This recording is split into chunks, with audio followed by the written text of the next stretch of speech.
9, 10. Moby Dick Monthly, Week 2. For the evening of Saturday, March 23rd, 2024. Do, do, do, do, do, do, do, do.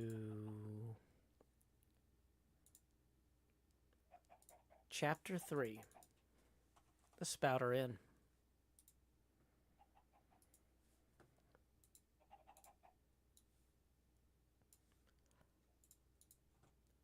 Entering the gable-ended Spouter Inn, you found yourself in a wide, low, straggling entry with old-fashioned wainscots, reminding one of the bulwarks of some condemned craft. On one side hung a very large oil painting, so thoroughly besmoked and every way defaced that in the unequal crosslights by which you viewed it, it was only by diligent study and a series of systematic visits to it and careful inquiries of neighbors that you could in any way arrive at an understanding of its purpose. Such unaccountable masses of shades and shadows that at first you almost thought that some ambitious artist in the time of the New England hags had endeavored to delineate chaos bewitched. But by dint of much and earnest contemplation and oft-repeated ponderance, and especially by throwing open the little window toward the back of the entry, you at last come to the conclusion that such an idea, however wild, might not be together unwarranted. But what most puzzled and confounded you was a long, limber, portentous, black mass of something hovering in the center of the picture, over 3 blue, dim, perpendicular lines floating in a nameless yeast. A boggy, soggy, squishy picture, truly, enough to drive a nervous man distracted. Yet there was a sort of indefinite, half-attained, imaginary sublimity about it that fairly froze you to it, till you involuntarily took an oath with yourself to find out what the marvelous painting meant. Ever and anon, a bright, but alas, deceptive idea would dart you through. It's the Black Sea in a midnight gale. It's the unnatural combat of the 4 primal elements. Ooh, it's a blasted heath. It's a Hyperborean winter scene. It's the breaking up of the ice-bound stream of time. But at last, all these fancies yielded to that one portentous something in the picture's midst that once found out, and all the rest were plain. But stop. Does it not bear a faint resemblance to a gigantic fish? Even the great Leviathan himself? In fact, the artist's design seemed this, a final theory of my own, partly based upon the aggregated opinions of many aged persons with whom I conversed upon the subject. The picture represents a Cape Horner in a great hurricane. The half-foundered ship weltering there with its 3 dismantled masts alone visible.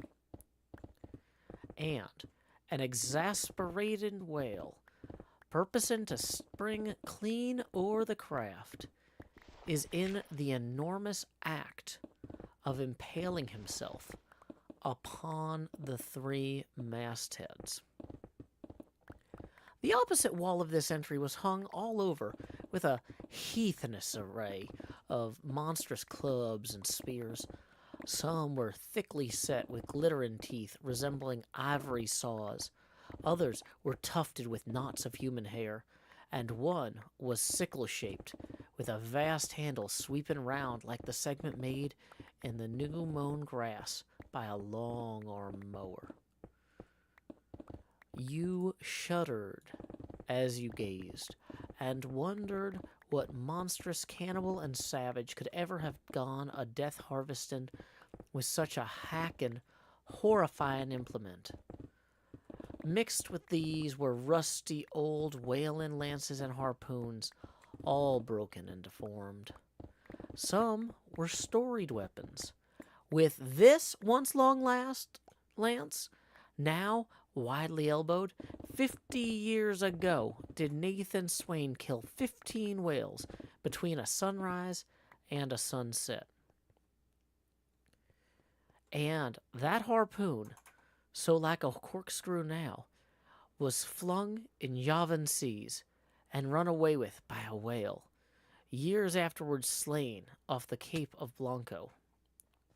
The original iron entered nigh the tail, and, like a restless needle sojourning up the body of a man, traveled full 40 feet, and at last was found embedded in the hump.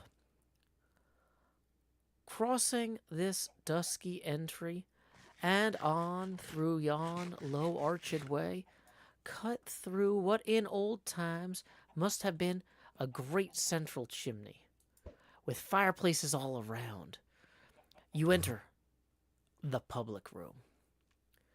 A still duskier place is this, with such low, ponderous beams above, and such old, wrinkled planks beneath, that you would almost fancy you trod some old craft's cockpits, especially of such a howling night, when this corner-anchored old ark rocked so furiously. On one side stood a low, long, shelf-like table, covered with cracked glass cases, filled with dusty rarities gathered from the wide world's remotest nooks. Projecting from the further angle of the room stands a dark-looking den, the bar, a rude attempt at a right whale's head. Be that how it may, there stands the vast arched bone of the whale's jaw, so wide a coach might almost drive beneath it. Within are shabby shelves, ranged round with old decanters, bottles, flasks, and in those jaws of swift destruction, like another cursed Jonah, by which name they indeed call him, bustles a little withered old man, who, for their money, dearly sells the sailors deliriums and death. Abominable are the tumblers into which he pours his poison, though true cylinders without, within the villainous green-goggling glasses deceitfully tapered downwards to a cheating bottom. Parallel meridians rudely pecked into the glass surround these footpads goblets. Fill to this mark, and your charge is but a penny. To this, a penny more, and so on to the full glass, the Cape Horn measure, which you may gulp down for a shilling.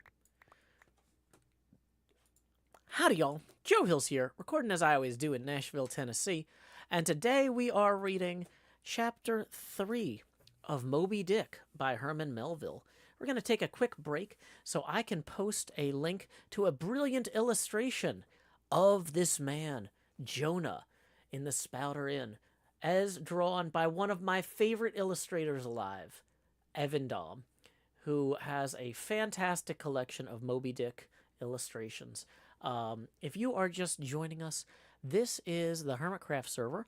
My name is Joe Hills, and once a week on Saturday, I work on my colossal scale terraforming project and read a few chapters of something in the public domain. Last season, we read Dracula.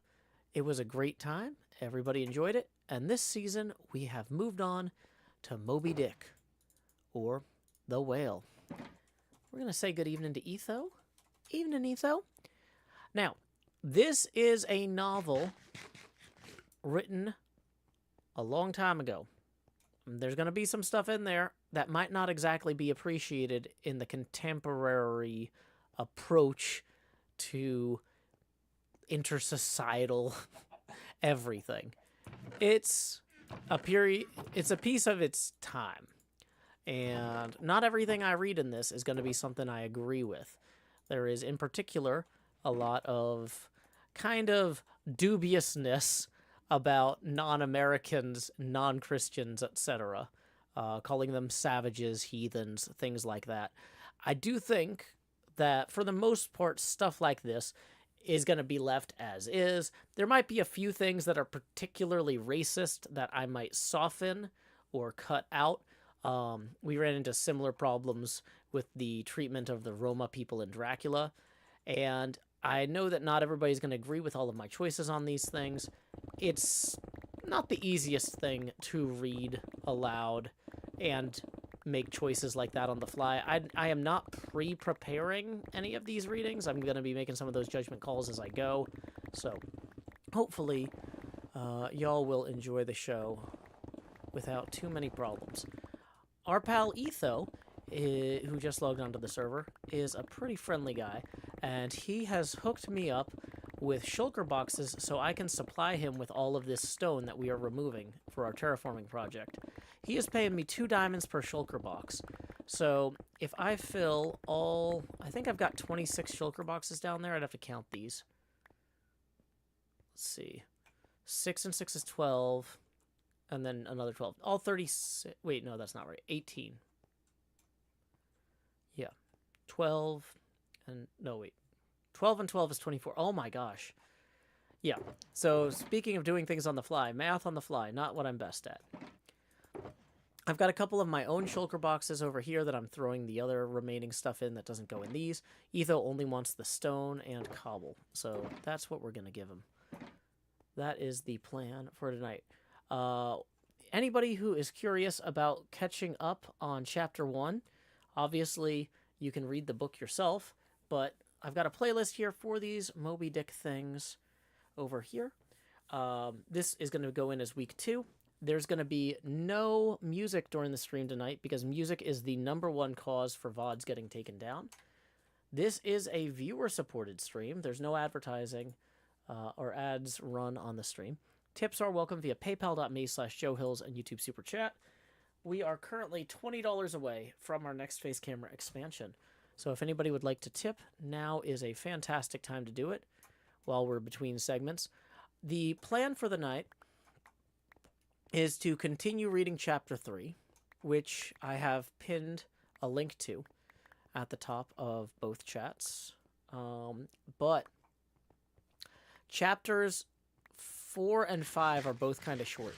So I think we might get through all 3 tonight. We're going to kind of see how it goes.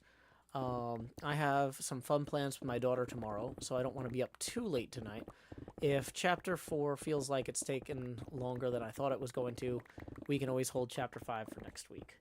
So, Centauratron in the Discord for Patreon patrons writes, I have a physical copy of the book to read along. I find that much more engaging when I can have a shelf of books... Oh, and then I can have a shelf of books read on stream. That's fun. So...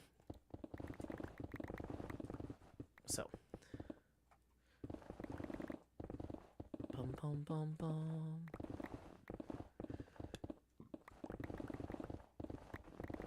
We are just gathering more stone.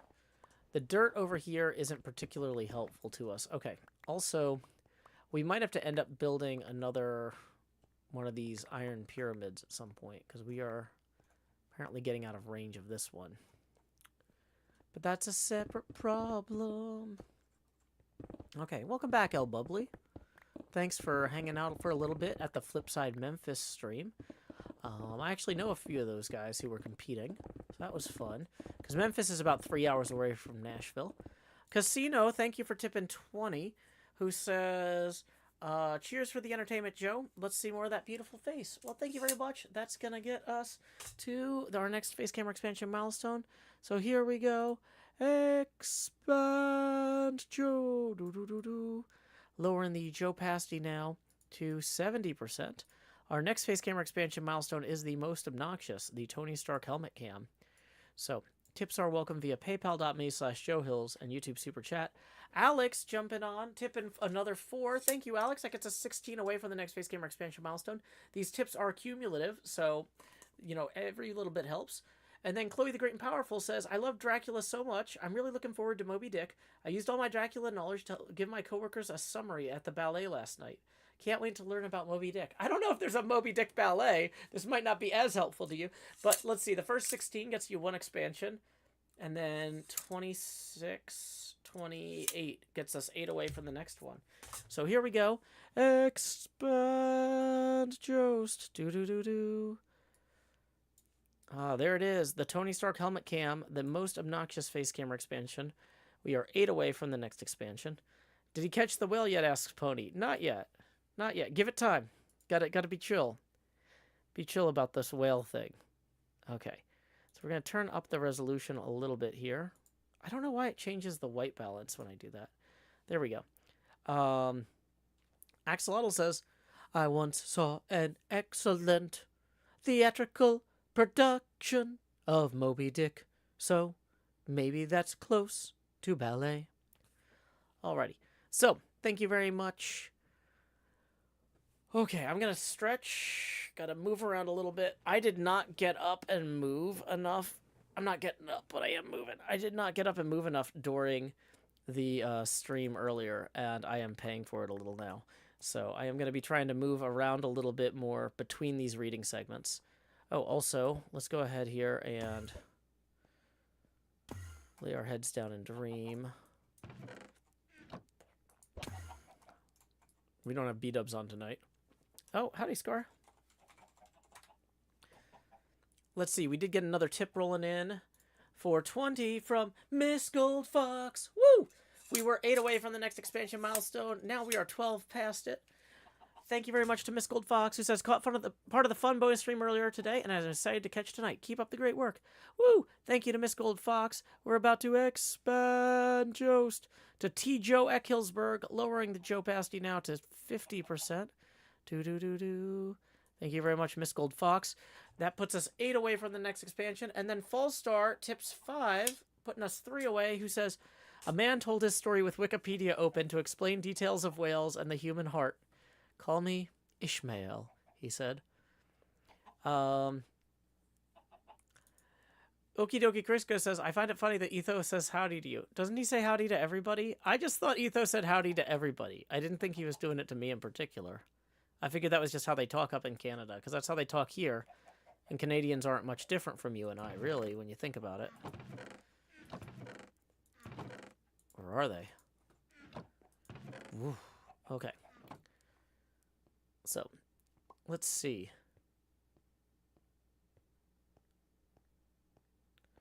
He's got a kind of Hamlet approach to killing the whale. Got to talk a lot and go crazy first, yeah.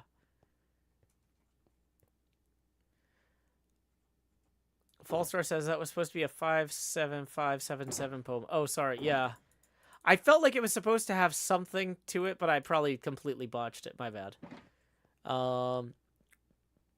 Okay. So, I think we're about ready to resume. Once again, we're $3 away from the next face camera expansion milestone. We are reading Chapter 3 of Moby Dick, which is pinned at the top. Is there anything else I need to relink, remention, recover?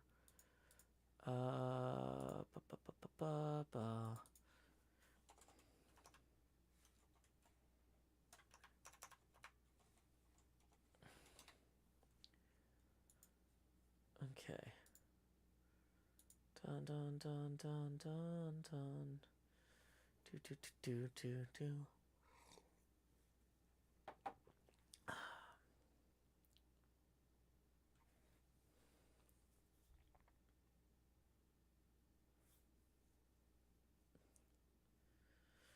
Okay.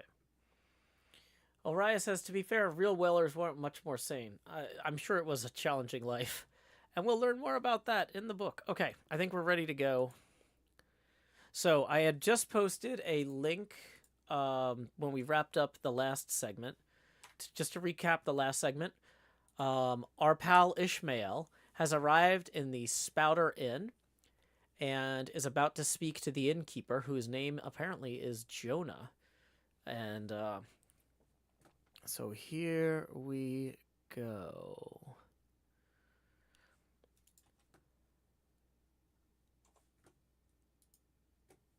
Moby Dick by Herman Melville, Chapter 3, Part 2. Upon entering the place, I found a number of young seamen gathered about a table, examining by a dim light divers specimens of scrimshander. I sought the landlord, and, telling him I desired to be accommodated with a room, received for answer that his house was full, not a bed unoccupied. "But avast," he added, tapping his forehead, "you ain't no objections to sharing a harpooner's blanket, have you? I suppose that you are going a whaling, so you better get used to that sort of thing." I told him I never liked to sleep two in a bed, that if I ever should do so, it would depend on who the harpooner might be, and that if he, the landlord, really had no other place for me, and that the harpooner was not decidedly objectionable, why, rather than wander further about a strange town on so bitter a night, I would rather put up with half of any decent man's blanket. "I thought so. All right, take a seat. Supper? You want supper? Supper'll be ready directly." I sat down in an old wooden settle, carved all over like a bench on the Battery. At one end, a ruminating tar was still further adorning it with his jackknife, stooping over and diligently working away at the space between his legs. He was trying his hand at a ship under full sail, but he didn't make much headway, I thought. At last, some 4 or 5 of us were summoned to our meal in an adjoining room. It was as cold as Iceland. No fire at all. The landlord said, "He couldn't afford it." Nothing but 2 dismal tallow candles, each in a winding sheet. We were fain to button up our monkey jackets, and held up to our lips cups of scalding tea with our half-frozen fingers. But the fare was of the most substantial kind. Not only meat and potatoes, but dumplings. Good heavens, dumplings for supper? Pff. One young fellow in a green box coat addressed himself to these dumplings in a most direful manner. "My boy," said the landlord, "you'll have a nightmare to a dead certainty." "Landlord," I whispered, "that ain't the harpooner, is it?" "Oh, no," said he, looking a sort of diabolically funny. The harpooner is a dark-complexioned chap. He never eats dumplings, don't he? He eats nothing but steaks, and he likes 'em rare." "The devil he does." One second, a bunch of stuff just fell over.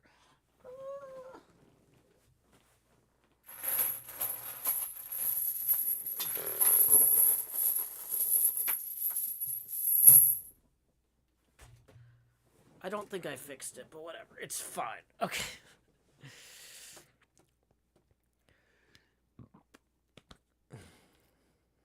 Okay.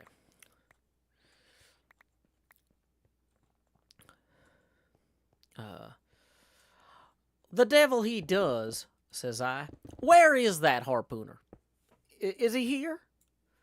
"He'll be here not before long," was the answer.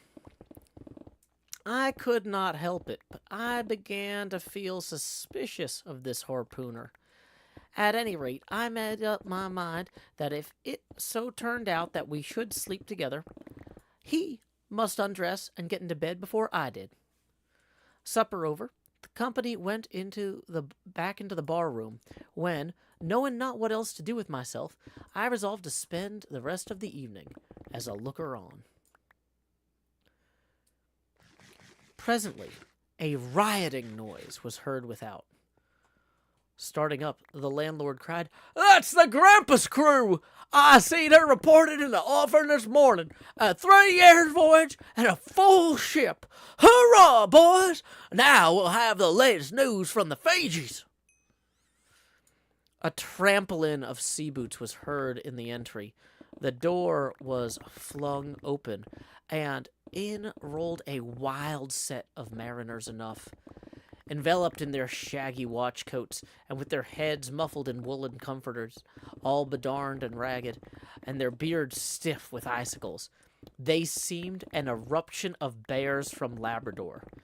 They had just landed from their boat, and this was the first house they had entered. No wonder, then, that they made a straight wake for the whale's mouth, the bar, when the wrinkled little old Jonah there, officiating, soon poured them out brimmers all round. One complained of a bad cold in his head, upon which Jonah mixed him a pitch-like potion of gin and molasses, which he swore was a sovereign cure for all colds and catarrhs whatever, never mind how long standing, or whether caught off the coasts of Labrador or on the weather side of an ice island.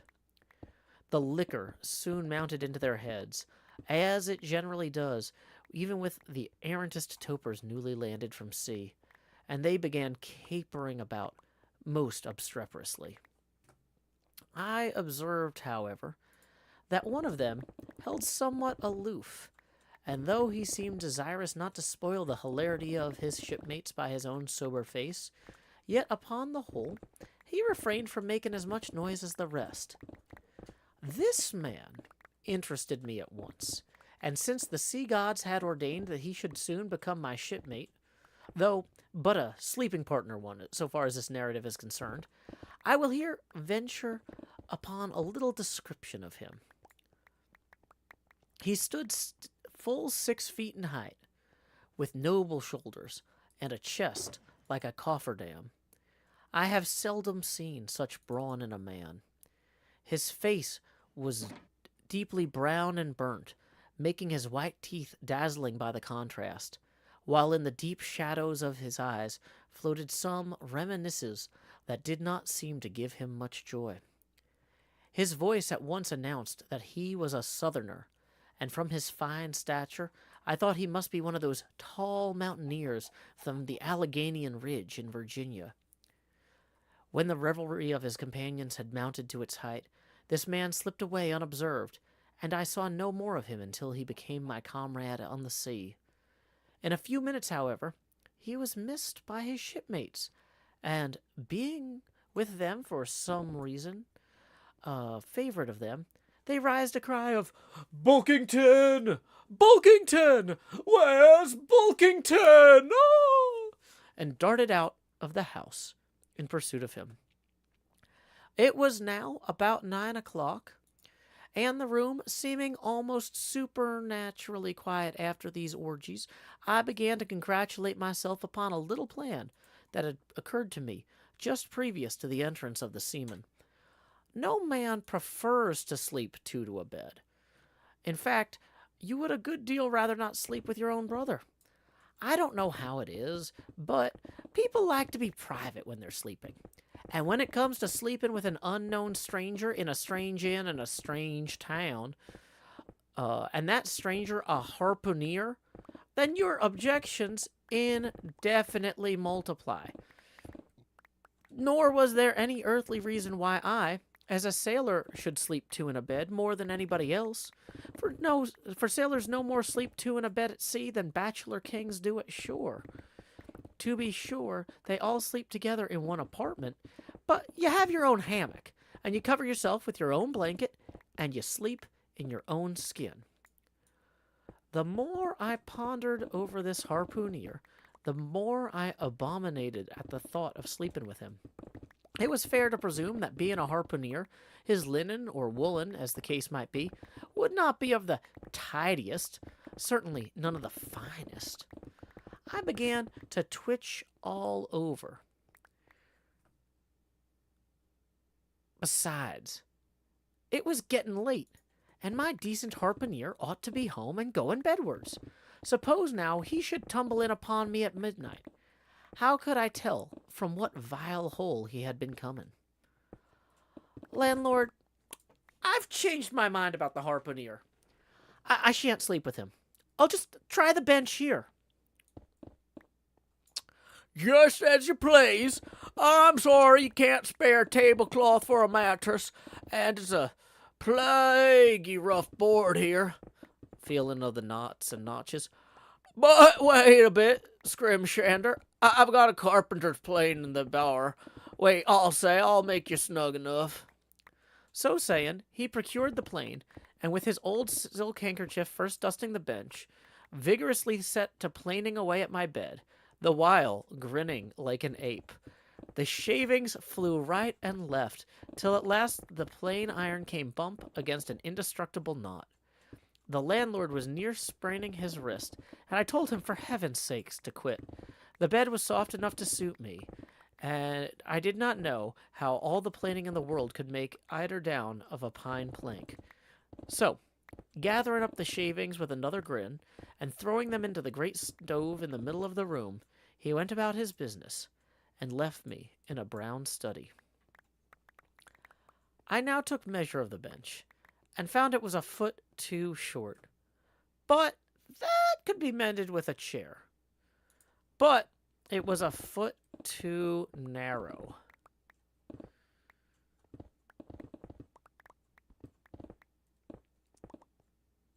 And the other bench in the other room, or the other bench in the room was about 4 inches higher than the planed one, so there was no yoking them. I then placed the first bench lengthwise along the only clear space against the wall, leaving a little interval between for my back to settle down in. But I soon found that there came such a draught of cold air over me from under the sill of the window that this plan would never do at all, especially as another current from the rickety door met the one from the window, and both together formed a series of small whirlwinds in the immediate vicinity of the spot where I had thought to spend the night. The devil fetch that harpooner, thought I. But stop. Couldn't I steal a march on him, bolt his door inside, jump into his bed, not to be wakened by the most violent knockings? It seemed no bad idea, but upon second thoughts I dismissed it. For who could tell but what the next morning, so soon as I popped out of the room, the harpooner might be standing at the entry, all ready to knock me down. Still, looking round me again, and seeing no possible chance of spending a sufferable night unless in another person's bed, I began to think that after all, I might be cherishing unwanted prejudice against this unknown harpooner. Thinks I, I'll wait a while. He must be dropping in before long. I'll have a good look at him then, and maybe we'll become jolly good bedfellows after all. There's no telling. But though the other boarders kept coming in by ones and twos and threes and going to bed, yet no sign of the harpooner. "Landlord," said I, "what sort of a chap is he? Does he always keep such late hours?" It was now hard upon 12 o'clock. The landlord chuckled again with his lean chuckle, and seemed to be mightily tickled at something beyond my comprehension. "No, generally he's an early bird. Early to bed and early to rise. Yeah, it's what the bird catches the worm. But tonight he went out peddling, you see." I don't know why I lost the accent there. For some reason, it went really hard British. That was not what I was going for. I'm going to take a sip of my drink and read a tip, and we're going to try that again. Max, thank you for tipping $5. That's going to get us $2 past our next face camera expansion milestone. So here we go. Expand Joe's. Do. Thanks, Ken Dreadful. Yeah, I was kind of going for like a toothy old southerner, and I think I completely... I don't know. I feel like I ended up somewhere London town with that. That was not where I was. Um. Okay. So, let's see. Whew. Taking a drink from a drink. Oh.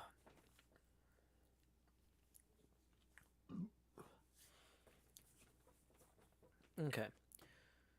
No, it's fine. Ryan Zoro, yeah. Um, yep. Okay, so let's go ahead and put this stuff in the thing while we take a break. Welcome, Stricker. We're just clearing my head. I really lost that accent. It was more like, oh gosh, I can't get my head around it. Give me a second. I don't have to be super consistent with the accents of the minor characters, but like, I feel like it's one thing to lose it week to week. It's another, like, I'm just kind of out of practice. It's another to lose it in the middle of the chapter. Okay. So here we go. We are once again on chapter 3. If you're looking for it, he had just asked the landlord, what sort of a chap is he about this harpooner? And tips are welcome. If you have paypal.me/JoeHills and YouTube Super Chat, we are 17 away from the next face camera expansion milestone. Joju says, I would love for this diatribe about him overthinking sharing a bed with a man to continue indefinitely. And, Axolotl42 says, this slow burn... actually, wait, let me read up. Melville describing this room like it's the inside of a starship in a really intense sci-fi novel. The slow burn is going a lot faster than I expected, to be honest. Yeah, I mean, it's an interesting book. It's an interesting book. Okay. So here we go, back up here. Landlord, said I. What sort of a chap is he? Does he always keep such late hours? It was now hard upon 12 o'clock. The landlord chuckled again with his lean chuckle, and seemed to be mightily tickled at something beyond my comprehension.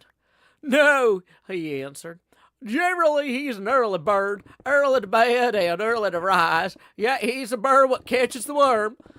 Tonight he went out a-peddling, you see, and I don't see what on earth keeps him so late. Maybe he can't sell his head. Can't sell his head? What sort of a bamboozling story is this you're telling me? Getting into a towering rage. Do you pretend to say, landlord, that this harpooner is actually engaged on this blessed Saturday night, or rather Sunday morning, in peddling his head around this town? That's precisely it. And I told him he couldn't sell it here. Market's overstocked. With what? Shouted I. With heads, to be sure. Ain't there too many heads in the world? I tell you what it is, landlord, I said quite calmly. You'd better stop spinning this yarn to me. I'm not green. Maybe not, taking out a stick and whittling a toothpick. But I rather guess that you be done brown if this harpooner hears you slandering his head. I will break it for him, said I, now flying into a passion again at this unaccountable farrago of the landlord's. It's broke already. Broke? Broke? Do you mean? Certain. That's the reason they can't sell it, I guess. Landlord, said I, going up to him as cool as Mount Hecla in a snowstorm. Landlord, stop whittling. You and I must understand one another. And that too, without delay. I come to your house, and I want a bed. You tell me you can only give me half of one, and that the other half belongs to a certain harpooner. About this harpooner, whom I have not yet seen, you persist in telling me the most mystifying and exasperating stories tended to beget in me an uncomfortable feeling toward the man whom you deign for me as a bedfellow. A sort of connection, landlord, which is intimate and confidential of the highest degree. I now demand of you to speak out and tell me who and what this harpooner is, and whether I shall, in all respects, be safe to spend the night with him.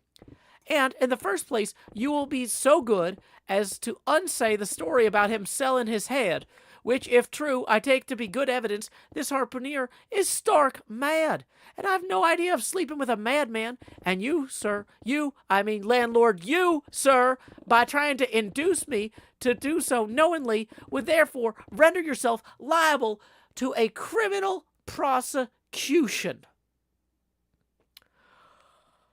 Wow, said the landlord, fetching a long breath. That's a pretty long sermon for a chap that rips a little now and then. But be easy, be easy. This here harpooner I've been telling you of has just arrived from the South Seas, where he bought a lot of bombed New Zealand heads. Great curios, you know. And he sold all of them but one. But that one he's trying to sell tonight, 'cause tomorrow's Sunday. And it would not do to have him selling human heads about the streets when folks is going to churches. He wanted to last Sunday, but I stopped him just as he was going out the door with 4 heads on a string for all the earth like a string of onions. This account cleared up the otherwise unaccountable mystery and showed that the landlord, after all, had no idea about fooling me.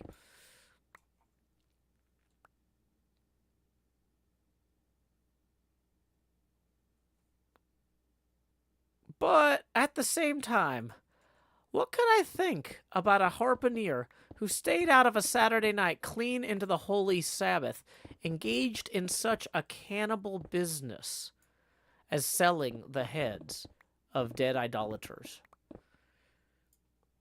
Depend upon it, landlord. This harpooner is a dangerous man. He pays regular. But come, it's getting dreadful late. You had better be turning flukes. It's a nice bed.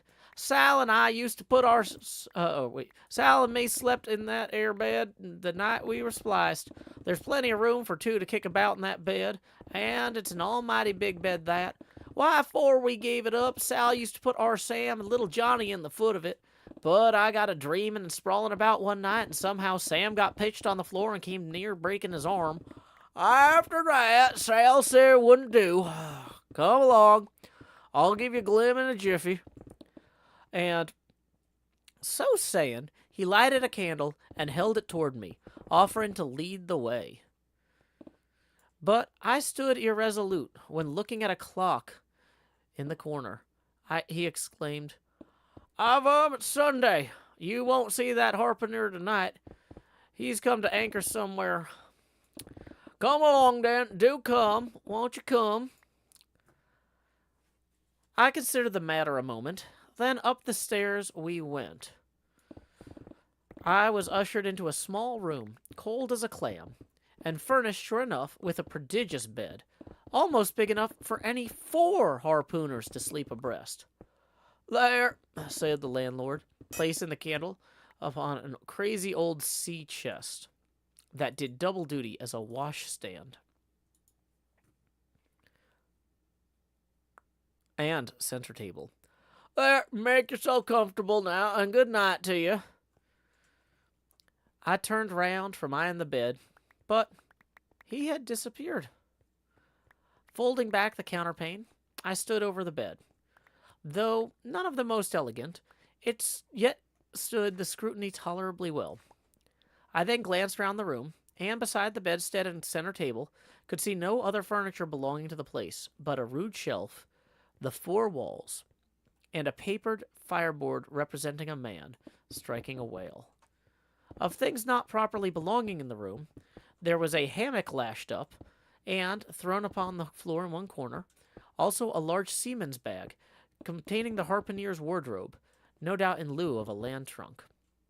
Likewise, there was a parcel of those outlandish bone hooks on the shelf over the fireplace, and a tall harpoon standing at the head of the bed.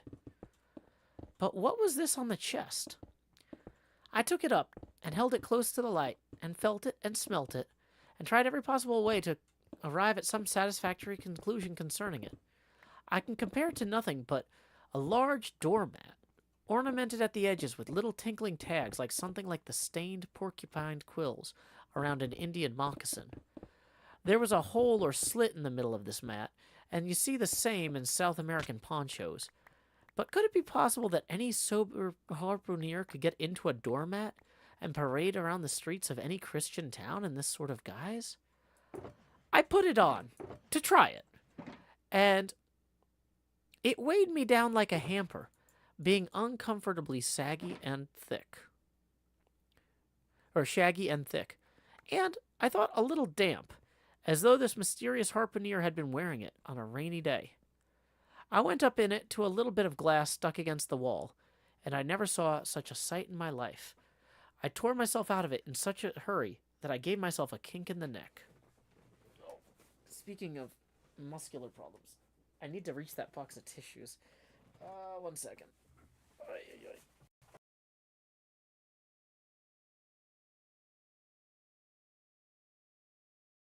This is going poorly. Oh my gosh. Okay.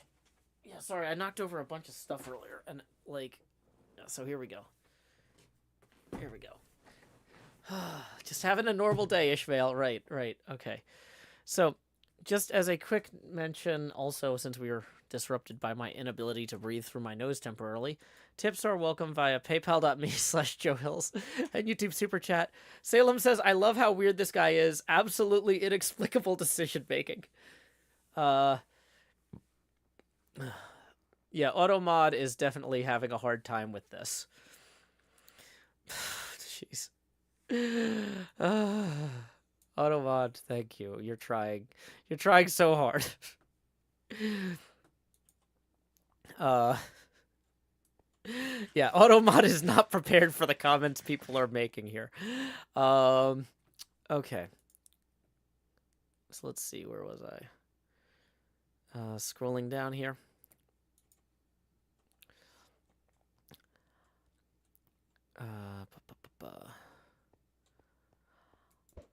I sat down on the side of the bed and commenced thinking about this head-pedaling harpooner and his doormat.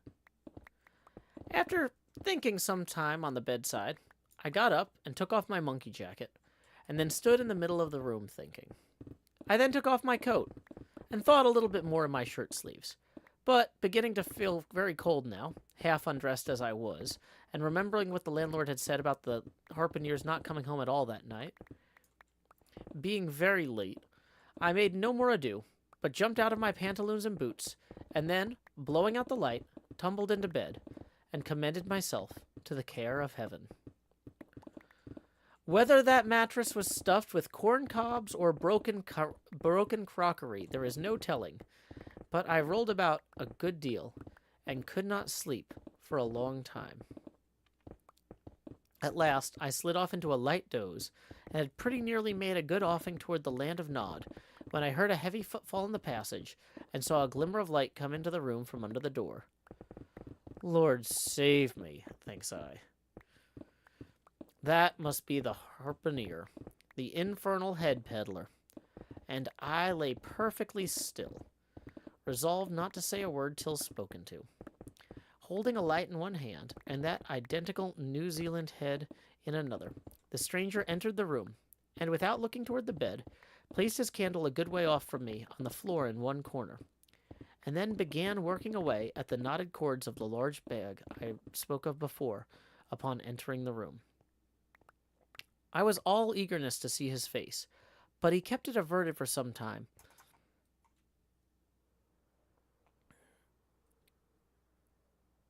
While employed on unlacing the bag's mouth. This accomplished, however, he turned round, when, good heavens, What a sight! Such a face! It was a dark purplish yellow color, here and there struck with large blackish looking squares. Yet, just as I thought, he's a terrible bedfellow. He's been in a fight, got dreadfully cut, and here he is, just in from the surgeon.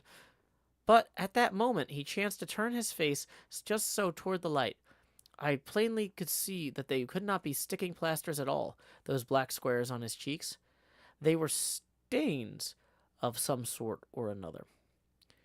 At first, I knew not what to make of this, but soon an inkling of truth occurred to me. I remembered the story of a white man, a whaleman who, falling among the cannibals, had been tattooed by them. I concluded that this harpooner, in the course of his distant voyages, must have had a similar adventure. And what is it, thought I, after all? It's only his outside. A man can be honest in any sort of skin. But then, what to make of his unearthly complexion?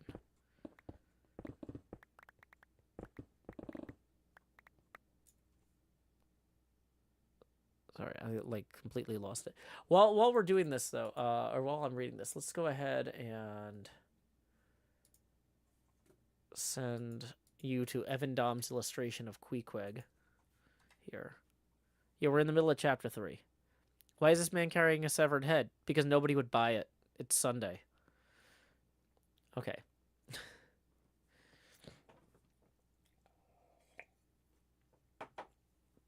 Okay. So where were we? Here. The problem is these paragraphs are really long. I get lost on the longer paragraphs when I'm out of practice. I'll get better at this as we go through the book. We're along with Dracula. By the end, I was doing this every week without fail. So just give me a second. Okay, let me find where I left off. Stupid long paragraph.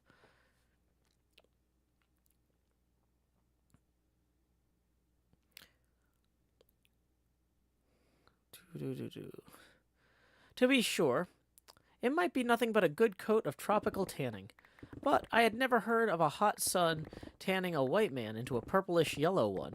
However, I had never been in the South Seas, and perhaps the sun there produced these extraordinary effects upon the skin. Now, while all of these ideas were passing through me like lightning, the harpooner never noticed me at all. But, after having some difficulty, having opened his bag, he commenced fumbling in it, and presently pulled out a sort of a tomahawk and a sealskin wallet with the hair on. Placing these on the old chest in the middle of the room, he then took the New Zealand head, a ghastly thing enough, and crammed it down into the bag. He took off his hat, a new beaver hat, when I came nigh singing with fresh surprise. There was no hair on his head, none to speak of at least, nothing but a small scalp knot twisted up on the forehead. His bald purplish head now looked for all the world like a mildewed skull. Had not the stranger stood between me and the door, I would have bolted out of it quicker than even I had bolted a dinner. Even as it was, I thought of something of slipping out the windows, but it was the second floor back. I'm no coward, but what to make of this head-peddling purple rascal, altogether past my comprehension. Ignorance is the parent of fear, and being completely nonplussed and confounded about the stranger, I confess I was now as much afraid of him as I was about the devil himself who has thus broken into my room at the dead of night. In fact, I was so afraid of him that I was not game enough just then to address him and demand a satisfactory answer concerning what seemed inexplicable in him. Meanwhile, he continued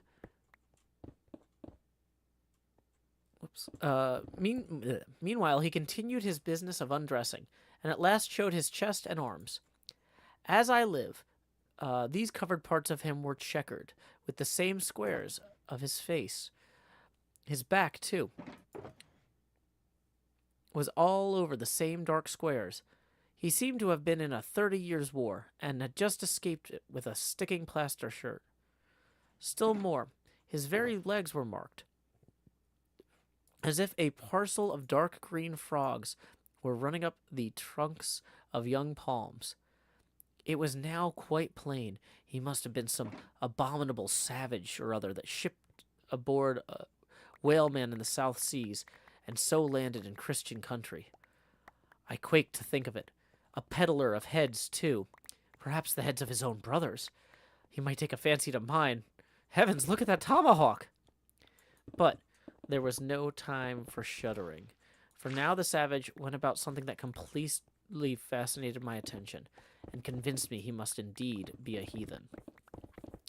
Going to his heavy grego, or rapal, or dreadnought, which he had previously hung up on a chair, he fumbled it in the pockets and produced, at length, a curious little deformed image with a hunch on its back, exactly the color of a 3-day-old baby. Remembering the embalmed head, at first I almost thought that this black mannequin was a real baby, preserved in some similar manner. But seeing it was not at all limber, and that it glistened a good deal like polished ebony, I concluded it must be nothing but a wooden idol, which indeed it proved to be. For now, the savage goes into the empty fireplace, and removing the papered fireboard, sets up this little hunched back image, like a 10-pin, between the andirons. The chimney jambs and all the bricks inside were very sooty, and I thought the fireplace made a very appropriate little shrine or chapel for his idol. I now screwed my eyes hard toward the half-hidden image, feeling but ill at ease meantime, to see what was next to follow. First, he takes out a double handful of shavings from his grego pocket and places them carefully before the idol. Then, laying a bit of ship biscuit atop of it and applying the flame from the lamp, he kindled the shavings into a sacrificial blaze. Presently, after many hasty snatches in the fire, and still hastier withdrawals of his fingers, whereby he seemed to be scorching them badly, he at last succeeded in drawing out the biscuit. And then, blowing off the heat and ashes a little, he made a polite offer of it to the little idol. But the little devil did not seem to fancy such dry sort of fare at all. He never moved his lips. All these strange antics were accompanied by still stranger guttural noises from the devotee, who seemed to be praying in a sing-song, or else singing some pagan psalmody or another, during which his face twitched about in the most unnatural manner, at last extinguishing the fire. He took the idol up very unceremoniously, and bagged it again in his grego pocket as carelessly as if he were a sportsman bagging a dead woodcock. All these queer proceedings increased my uncomfortableness, and seeing him now exhibiting strong symptoms of concluding his business operations and jumping into bed with me, I thought it was high time, now or never, before the light was put out, to break the spell in which I had been bound. But the interval I spent deliberating what to say was a fatal one. Taking up his tomahawk from the table,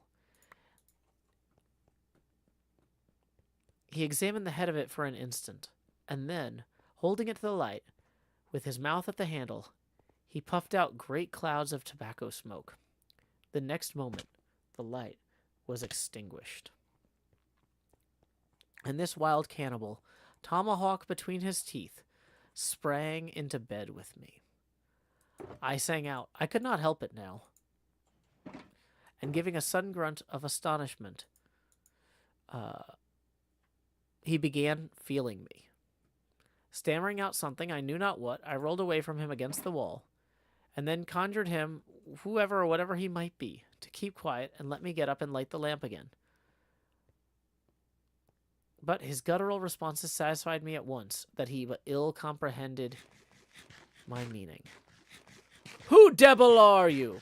he said at last. "You no speak, damn me, I kill ye." And so saying, the lighted tomahawk began flourishing about me in the dark. "Landlord, for God's sake, Peter Coffin!" shouted I. "Landlord, watch, Coffin, angels, save me!" "Speak! Tell me who ye be, or damn me, I'll kill ye!" again growled the cannibal, with his horrid flourishing of the tomahawk, scattered the hot tobacco ashes about me until I thought my linen would get on fire. But, Thank heaven. At that moment, the landlord came into the room, light in hand. Leaping from the bed, I ran up to him. Don't be afraid now. Queequeg here wouldn't harm a hair on your head. Stop your grinning. Why didn't you tell me the infernal harpooner was a cannibal? I thought you knew it.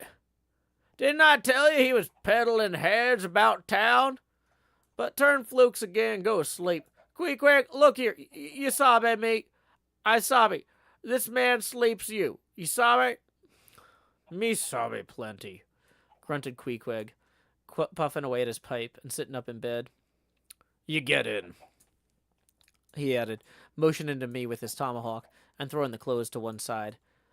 He really did this in not only a civil, but a really kind and charitable way. I stood looking at him in a moment. For all his tattooings, he was on the whole a clean, comely-looking cannibal. What's all this fuss I've been making about, thought I to myself. But man's human being as much as I am.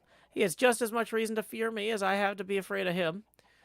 Better sleep with a sober cannibal than a drunken Christian. Landlord, said I, tell him to stash his tomahawk there, or pipe, or whatever you call it. Tell him to stop smoking, in short, and I'll turn in bed with him. But I don't fancy having a man smoking in bed with me. It's dangerous, and besides, I ain't insured. This being told to Queequeg, he at once complied, and again politely motioned to me to get into bed, rolling over to one side as much to say, I won't touch a leg of ye. Good night, landlord. You may go. I turned in and never slept better in my life. So that concludes chapter 3 of the fantastic voyages of Ishmael. Just kidding, it's Moby Dick. Yeah, this is a better pick, or a different version. Here's another illustration of what Queequeg looked like when he was lighting his fire and worshipping or cooking. It's unclear. Yeah, going ahead and posting this. Evan Dom did a fantastic job with these illustrations. Yeah. Oh boy, I gotta say, I'm gonna have to figure out a better way to read Queequeg's lines, because the way these are written is not. If you pronounce it phonetically, it does not sound great. That is not something I'm happy with so far. Once again, I'm kind of doing this on the fly. I did not practice read this. And yeah, I'm gonna be improving as I go. This is kind of a rough first pass. And looking at what Melville gave us to work with here, there's opportunities for ample improvement. But yeah, Axolotl says that art style is extremely cool. Janky Reefs agrees. Deli Bun says, shout out to the cross hatching. Yeah, Evan Dom is one of my favorite artists in terms of not only his like general composition, but like specifically the way he uses cross hatching to demonstrate like light and dark. Like this scene where he's got a small fire in a dark room. Like just Evan Dom's cross hatching is amazing. So yeah, this is just a fantastic illustration. Evan Dom's work on these illustrations is actually the reason that I started reading Moby Dick in the first place. Because when I say in the first place, I mean like 5-6 years ago. The first time I read Moby Dick, it was because of Evan Dom's illustrations on Tumblr. I was like, man, this seems really cool. I should check this out. So yeah, huge shout out to Evan Dom for giving me the idea to do this. Let's see. Okay, let's see. In terms of tips, where are we at? Oh, we got another tip rolling in from Salem for 20. We were 18 away from the next expansion. Now we are 2 away. Or sorry, 2 past. From Salem says, I always heard Moby Dick was boring, which is evidently incorrect. This is riveting. A+ delivery. Well, thank you very much, Salem. Here we go. Expand Jost. Do. Let's find my face. Lowering the Joe Pasty now to 42%. And let's see, that now puts us 18 away from the next expansion. Tips are welcome via paypal.me/JoeHills and YouTube Super Chat. Okay. So. The evandom.tumblr.com posts are where we're pulling these incredible images from. I'm not showing them on the screen because I don't have the money to pay Evan Dom for royalties. If I did, I would. I very, very huge fan of his work. He hung out with us some at oh gosh, what was it? Small Press Expo. I hung out with him and the creator of Dresden Kodak back in the day at one of the SPXs, and like we chatted for like maybe a half hour. Like they were very generous with their time, both of them, and such cool people. And I've gotten to see Evan at a few shows through the years. Always a very generous person with his time. He occasionally streams his illustration work. I think that I'm not sure if it's only for Patreon patrons though, but really recommend checking out Evan Dom if you get the chance. Axolotl says, I think this reading is greatly improving the experience. I get a lot less out of reading it alone. Yeah. Oh, thank you. Am I playing Stardew? Well, I played it with my daughter a while back, and the new patch isn't out on the Nintendo yet, only the computer, so we might get back into it once it comes out for Nintendo, but... Okay, so, cool, let's see. I posted the tipping link. How long have we been going? An hour. Okay, I need to get up and stretch. Give me a second, because it's been... Okay, let me switch the cameras real quick, too. Yeah, so I gotta get up anyway, so I'm gonna get up and stretch here.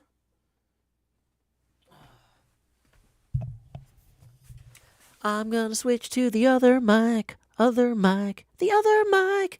That way I can point at things over here with the screwdriver. Boop. Look at this.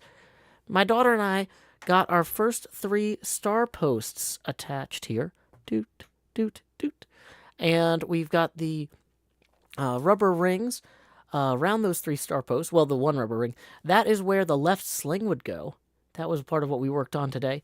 I've got the rest of these ready to drop in during the Arts and Crafts stream on Wednesday. I wanted to make sure with my daughter that we had the right screws and everything before I went all in on the Wednesday stream, because if I was wrong, I wanted to have a day or two to go buy new stuff. So, yay, progress. Okay, let me get up and get back in my chair. Woo. Pinball update. Yeah, Boo Rango, this is for the physical deep field prototype. I'm very excited about it. Yay, I know, my back has been not doing great. I was not disciplined enough to get up and stretch at all during the 3-hour stream earlier with Ren and Asuma. I was having so much fun, but then when I got up to make dinner, I was like, oh no, that was dumb. Yeah. That was not a good plan. But yeah, that was a lot of fun. We got a lot done. And I mean, I got another 60 diamonds worth of stone for Etho during that. Yep, so Season 9, we designed the playfield. Oh, I forgot to turn the camera back off. But, yeah, Season 9, we designed the playfield. And, see, now, I'm going to actually start building a physical prototype. The long-term goal is to be able to take this with me to, like, gaming conventions and stuff. And so when people come up to hang out at the booth, we could maybe play it. Like, if I'm really busy, y'all can play it amongst yourselves. But if you're like, you know, if less than 3 people show up at the booth, like, I could be like, hey, you want to play a game? We can all play. You know, it's 4 players, pinball. Ooh, let's go. So, yeah, the Deep Field Physical Project is... The number one thing constraining me is budget. more than time. So yeah, tips are welcome via paypal.me/JoeHills and YouTube Super Chat. Okay. Yeah, because we're starting with some really basic stuff, just getting the star posts on the play field, figuring out where other things are going to go. But like the pop bumper assemblies are $50 each. The power supply is not cheap. The cabinet, because we're going to have to put this playfield in a cabinet at some point. Cabinet's not going to be cheap. I think I'm going to wait to get the cabinet cut until after we move. So that way we don't have to move the cabinet. We just have to move the playfield. That's one less thing to stress about in the short term.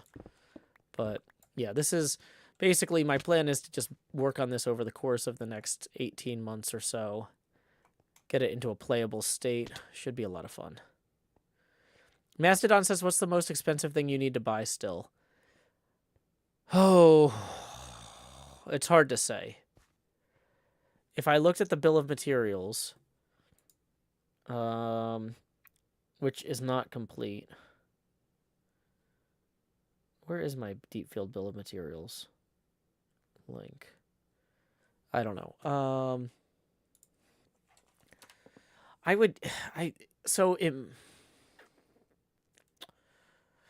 in theory, one of the most expensive things would be the circuit boards, but the circuit boards are actually one of the things I'm most confident I could get a sponsor to cover for me. But like the like getting the cabinet kit. Yeah, let me see how much a Virtua Pin cabinet kit. What are these days? They're several $100s. And depending on if you want the back box, that's another yeah.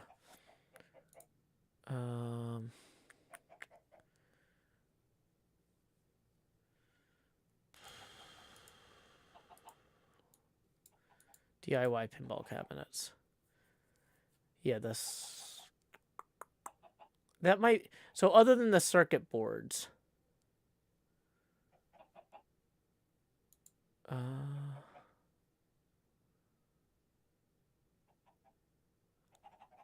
probably the cabinet would be the most expensive.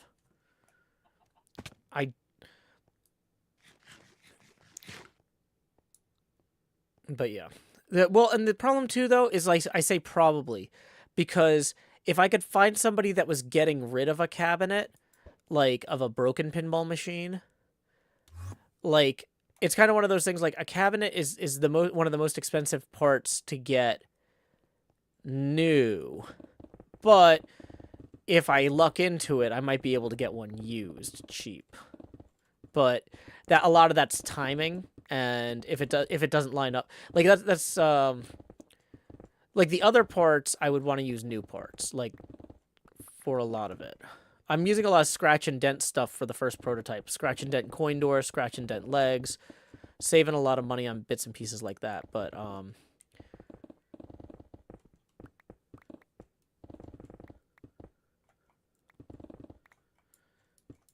Mastodon says, I started doing a racing mower project with my son and things added up quick. Yeah, that's part of it too, is like there are certain parts, there are certain tools that are expensive, like getting the rotisserie for the playfield electronics work is not cheap. I'm kind of inclined to be like, well, maybe I just buy that. Like if I buy the rotisserie for the playfield, instead of trying to make my own, then at that point I'm like, well, I could really at that point I could do a lot of other things too with it. Like my daughter wants to do a project together that she would be more the lead on, and so kind of depending on how much she helps with the deep field thing, I'm like, oh, it's like if I buy this playfield rotisserie and it's just for one project, that's not really worth it. But if I buy it for this project and then we also use it for her to make a machine, then that's a cool thing for like, it's educational at that point. Yeah, yeah. But yeah, let me see. Do I have a tooling here? Yeah, the pinball rotisserie is $260. Um, I'll post a link to this so you guys can see what I'm talking about. But so the thing is, the playfield, like if you look at the if you remember the way that the playfield right now I have is just sitting literally on the table, like that only works until we start attaching things to the underside of the playfield. Once you start attaching things to the underside of the playfield too, you need to be able to work on both the top and bottom of it. And so they make a special thing called a playfield rotisserie. So you can pivot the playfield and work on it at different angles, top or below. And yeah.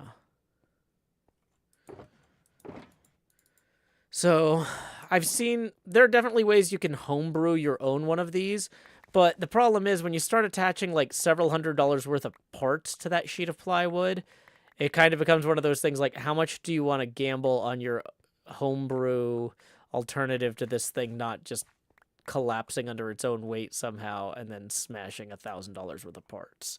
You know what I mean? Like, so I don't know. Like, yeah. So some of this is like, I'm not gonna need one of those right away, but like I am kind of like grumble, grumble, grumble. Joe, do you recommend any videos about how pinball machines work? This is all going over my head. I don't know. I don't learn a lot from videos. I'm just not a video person when it comes to education. I've learned a lot about how pinball machines work by renting them and having them in my home during the pandemic and then having to do maintenance on them. Like, I'm more hands-on, and there's like manuals and books and stuff and guides for like replacing particular parts in particular machines. But yeah, I don't have any videos I could recommend you. That's not how I learn. Sorry. Yeah, we got to bring Etho all the stone. That's the deal. Mamma Mia, lay your head down and dream then. Don't hurt your eyes. Okay. But yeah, so one of these Pindock playfield rotisseries is over $250. The cabinet itself is several $100s. The every part of this is gonna cost money. But like I said, if I can get far enough along, I can hopefully get some sponsors who make circuit boards. There's a couple companies that make circuit boards that go inside machines like this, and like if I can make a compelling case that people watch my show, then I might be able to get some of that covered. But I have to do a lot of work to get to that point, you know. Etho's going to hate this stone deal by the end of the season, says Mahis. Well, the thing is, he is actually determining how much of this he wants delivered at a time by giving me shulkers to fill. He has like a double chest full of shulkers he has asked me to fill, and I'm like not even like a third of the way through it tonight. Like he determines the rate of delivery speed based on how many shulkers he provides me. This is the Etho.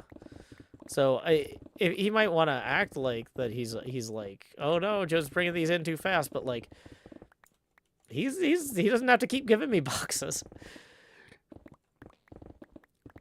But if he doesn't keep giving me boxes, Hypno or Gem might just come over and take what I've got here. What's the oldest pinball machine I've played? Oh boy, I've played a few single-player electromechanical games that are probably over 50 years old, but I'm not sure which one would actually be the oldest.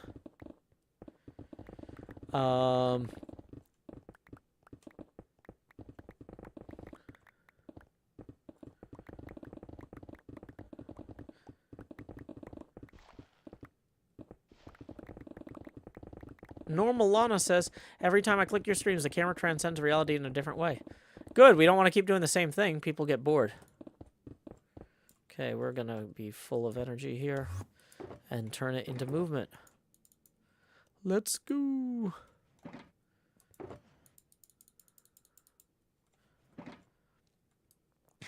Oof. So, Yergi says it's funny to imagine Etho over his head. Yeah, that's true. It is. I don't think Etho could make a mistake and get actually over his head.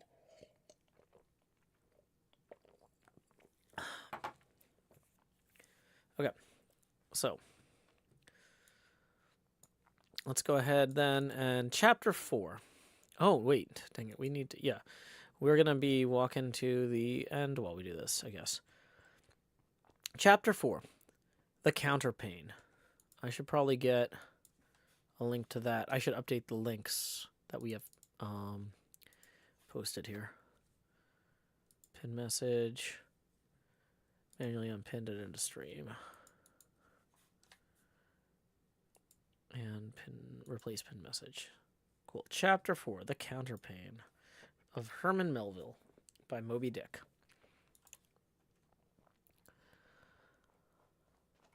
Upon waking the next morning about daylight, I found Queequeg's arm thrown over me in the most loving and affectionate manner. You had almost thought I had been his wife. The counterpane was of patchwork, full of odd little party-colored squares and triangles, and this arm of his tattooed all over, with an interminable Cretan labyrinth of a figure, no two parts of which were of one precise shade, owing, I suppose, to his keeping his arm at sea unmethodically in sun and shade. His shirt sleeves irregularly rolled up at various times. The same arm of his, I say, looked for all the world like a strip of that same patchwork quilt. Indeed, partly lying on it as the arm did when I first awoke, I could hardly tell it from the quilt. They so blended their hues together, and it was only by the sense of weight and pressure I could tell that Queequeg was hugging me. My sensations were strange. Let me try to explain them. When I was a child, I well remember a somewhat similar circumstance that befell me. Whether it was a reality or dream, I could never entirely settle. The circumstance was this. I had been cutting up some caper or other. I think it was trying to crawl up the chimney, as I had seen a sweep do a few days previous. And my stepmother, who somehow or other was all the time whipping me or sending me to bed supperless, my mother dragged me by the legs out of the chimney and packed me off to bed, though it was only 2 o'clock in the afternoon of the 21st of June. The longest day of the year in our hemisphere.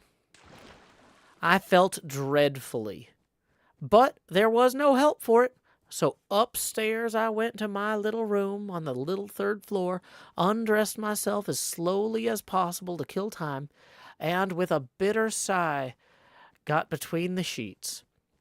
I lay there, dismally calculating that 16 hours must elapse before I could hope for a resurrection. 16 hours in bed. The small of my back ached to think of it. And it was so light, too.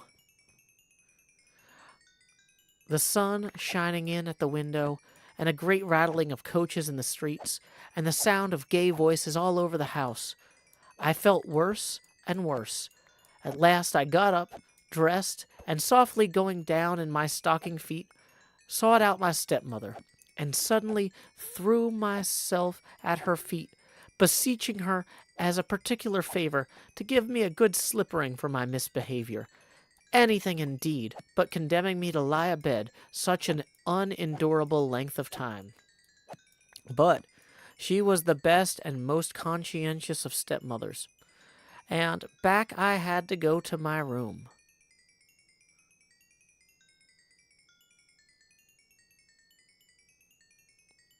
For several hours, I lay there, broadly awake, feeling a great deal worse than I have ever done since, even from the greatest subsequent misfortunes.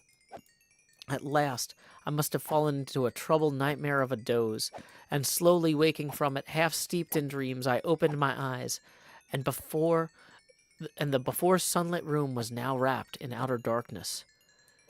Instantly, I felt a shock running through all my frame. Nothing was to be seen. Nothing was to be heard. But a supernatural hand seemed placed in mine.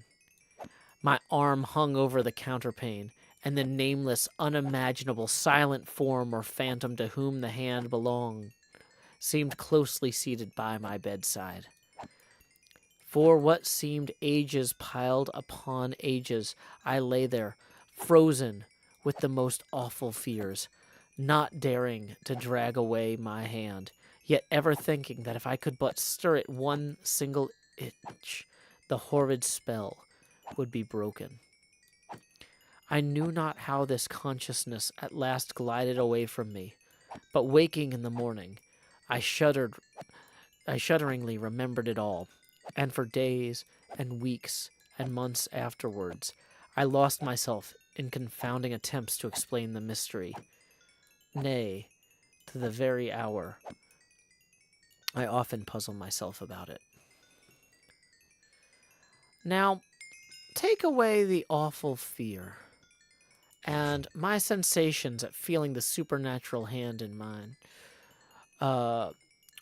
were very similar in their strangeness to those I experienced on waking up and seeing Queequeg's pagan arm thrown round me. But at length all the past night's events soberly recurred, one by one, in fixed reality, and then I lay, only alive, to the comical predicament. For though I tried to move his arm, unlock his bridegroom clasp, yet, sleeping as he was, he still hugged me tightly, as though naught but death should part us twain. I now strove to rouse him. Queequeg! But his only answer was a snore. I then rolled over, my neck feeling as if it were in a horse collar, and suddenly felt a slight scratch. Throwing aside the counterpane, there lay the tomahawk sleeping by the savage's side, as if it were a hatchet-faced baby. A pretty pickle, truly, thought I. A bed here in a strange house in the broad day, with a cannibal and a tomahawk. Queequeg! In the name of goodness, Queequeg, wake!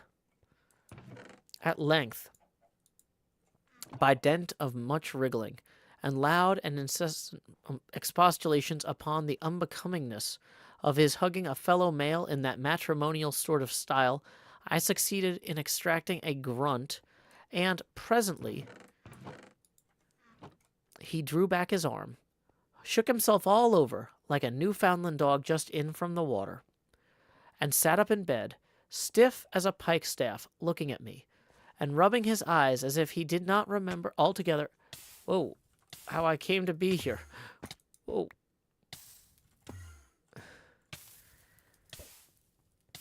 Sorry. Though a dim consciousness of knowing something about me seemed slowly dawning over him. Meanwhile, I lay quietly eyeing him, having no serious misgivings now, and bent upon narrowly observing so curious a creature. When at last his mind seemed made up touching the character of his bedfellow, and he became, as it were, reconciled to the fact, he jumped out upon the floor, and by certain signs and sounds gave me to understand that if it pleased me, he would dress himself first, and then leave me to dress afterwards, leaving me the whole apartment to myself. Thinks I, Queequeg, under the circumstances, this is a very civilized overture. But the truth is that these savages have an innate sense of delicacy, say what you will. Marvelous how essentially polite they are. I pay this particular compliment to Queequeg because he treated me with so much civility and consideration, while I was guilty of great rudeness, staring at him from the bed, and watching all his toilet motions, for the time my curiosity getting the better of my breeding.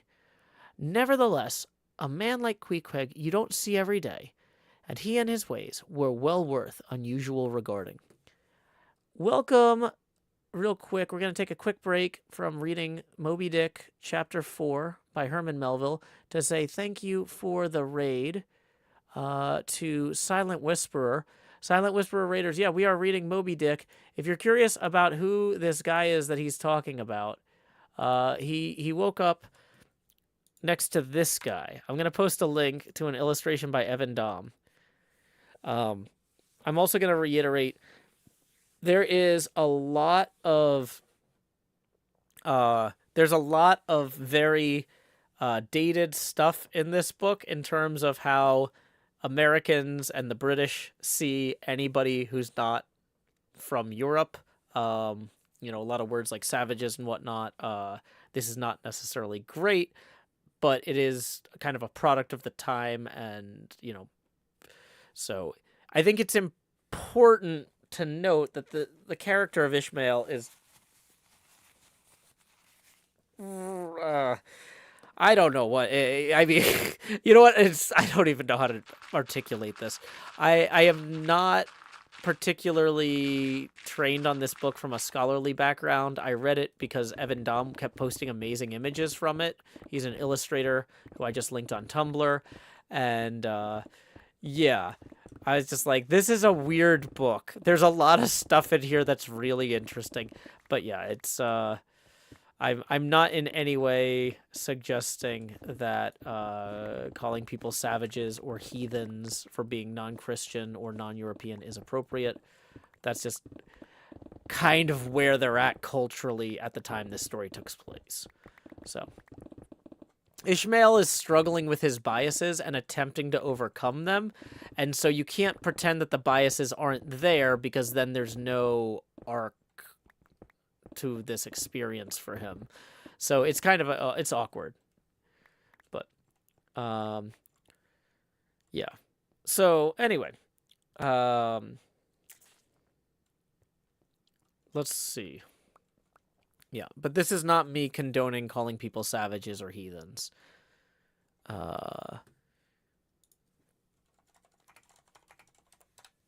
Stephanie Hall asked, what year was the book written? 1851 is when it was published. So it was, and it took Melville a while to write it. So I wouldn't consider this book necessarily a product of the 1850s. This is probably a product of the 1840s that got published in the early 1850s, right? You see what I'm saying? Like, this is not a modern approach. So, okay. Let's go ahead. I'm realizing I don't have torches, but we don't need torches really here. So,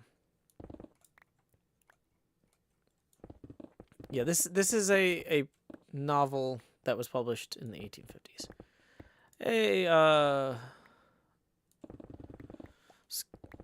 Okay. Yergi says it's kind of like how Looney Tunes, how old Looney Tunes cartoons are packaged as is, but have a note at the beginning saying times have changed. Yeah, there's a lot of stuff has changed since the 1850s. Honeybee says it's kind of like Peter Pan. I rewatched it and was shocked.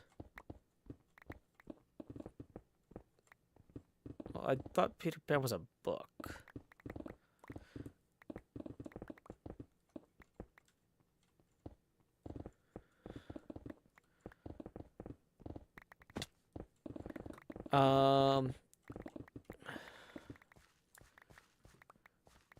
So anyway, he commenced dressing at top by donning his beaver hat, a very tall one, by the by, and then, still minus his trousers, he hunted up his boots. What under the heavens he did it for, I cannot tell, but his next movement was to crush himself, boots in hand, and hat on, under the bed, when, from sundry violent gaspings and strainings, I inferred he was hard at work booting himself, though by no law of propriety that I had ever heard of is any man required to be private when putting on his boots. But Queequeg, do you see, was a creature in the transition stage, neither caterpillar nor butterfly. He was just civilized enough to show off his outlandishness in the strangest possible manners. His education was not yet completed. He was an undergraduate. If he had not been to a small degree civilized, he very probably would not have troubled himself with boots at all. But then, if he had not still been a savage, he would never have dreamt of getting under the bed to put them on. At last, he emerged with his hat very much dented and crushed down over his eyes, and began creaking and limping about the room, as if, not being much accustomed to boots, his pair of damp, wrinkled cowhide ones, probably not made to order either, rather pinched and tormented him at the first go-off of a bitter cold morning. Seeing now that there were no curtains to the window, and that the street being very narrow, and the house opposite commanded a plain view into the room, and observing more and more the indecorous figure that Queequeg made, staving about with little else but his hat and boots on, I begged him as well as I could to accelerate his toilet somewhat, and particularly to get into his pantaloons as soon as possible. He complied, and then proceeded to wash himself. At the time in the morning, any Christian would have washed his face. But Queequeg, to my amazement, contented himself with restricting his ablutions to his chest, arms, and hands. He then donned his waistcoat, and taking up a piece of hard soap on the washstand center table, dipped it into the water and commenced lathering his face. I was watching to see where he kept his razor, when lo and behold, he takes the harpoon from the bed corner, slips out the long wooden stock, unsheathes the head, wets it a little on his boot, and striding up to the bit of mirror against the wall, begins a vigorous scraping, or rather harpooning, of his cheeks. Thinks I, Queequeg, this is using Roger's best cutlery with a vengeance. Afterwards, I always wondered the less at this operation when I came to know what fine steel the head of a harpoon is made, and how exceedingly sharp the long straight edges are kept. The rest of his toilet soon achieved, he proudly marched out of the room, wrapped up in his great pilot monkey jacket, and sporting his harpoon like a marshal's baton.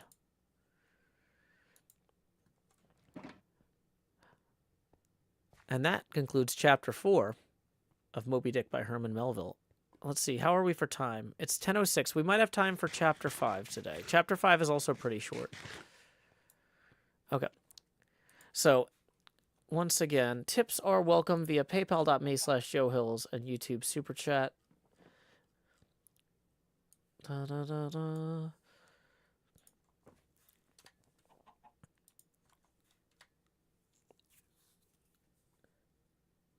Hey, good evening, Note Queen. So,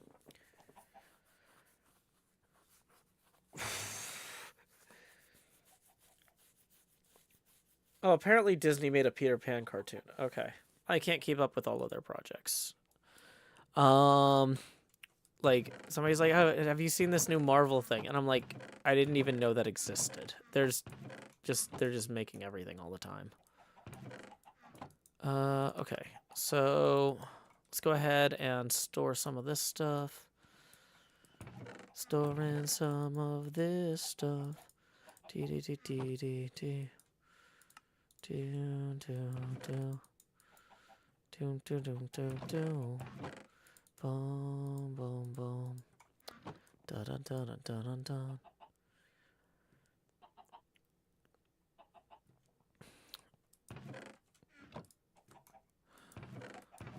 Oh, well, I might have been busy when it came out then, if it was 1953. Okay. So, let's see. I mean, I didn't know they made Toy Story 4 either until they made a pinball machine for it. If they wanted me to know about this film, they should have made a pinball machine. And people were like, well, did you not know about Forky? And I'm like, I saw something that had Forky in it, like an ad or a magazine ad or something, and I just assumed it was a Toy Story 3 thing, because I hadn't seen Toy Story 3. I didn't know that there were 4 of them. Which is really funny, because I found it out I found out about Toy Story 4 on a podcast where they're like, why does Disney think making a pinball machine of Toy Story 4 makes any sense? Who doesn't know that Toy Story 4 exists that's going to go see the movie because they made a pinball machine? And I was like, oh, that's me. I'm the person they're incredulous about. And I went and got the movie because I was like, I want to know what it's about before I play the pinball machine. Because, like, the missions and stuff in the machine are going to be based on stuff in the film. And so you're at a disadvantage if you don't know the, like, concept of the movie. I actually also went and saw Jaws when the Jaws pinball machine was announced.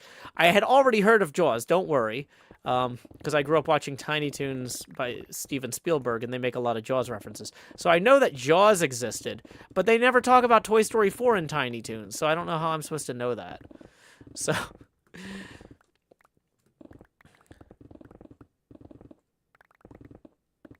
If Disney wants me to learn their history, they can pay me. I'm busy. I don't think people appreciate the value of my time sometimes. It makes me feel upset that I'm like, people are like, Joe, you should know about this new Disney thing. I'm like, why? Is Disney paying me to work on it? No. Then, okay. Then whoever worked on it should know about it. This is not my problem.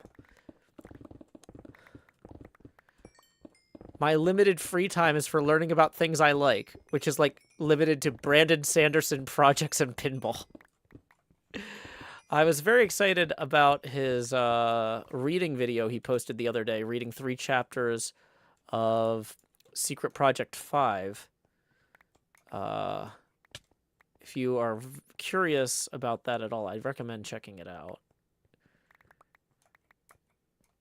But yeah. Yeah, this isn't university. You want me to learn, you pay me. Honeybee says Disney's new movies aren't that good. I feel like they've had a few that I didn't hate that were kind of modern.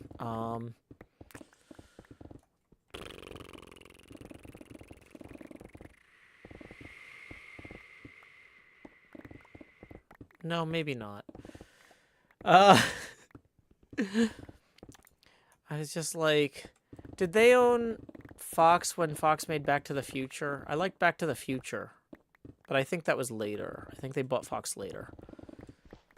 So, Back to the Future is pretty good, though. It's, like, really crazy what a jerk the Doctor is in that, though. He's way worse than the British Doctor Who. Anyway, Chapter 5, Breakfast. Breakfast. Chapter 5 of Moby Dick by Herman Melville.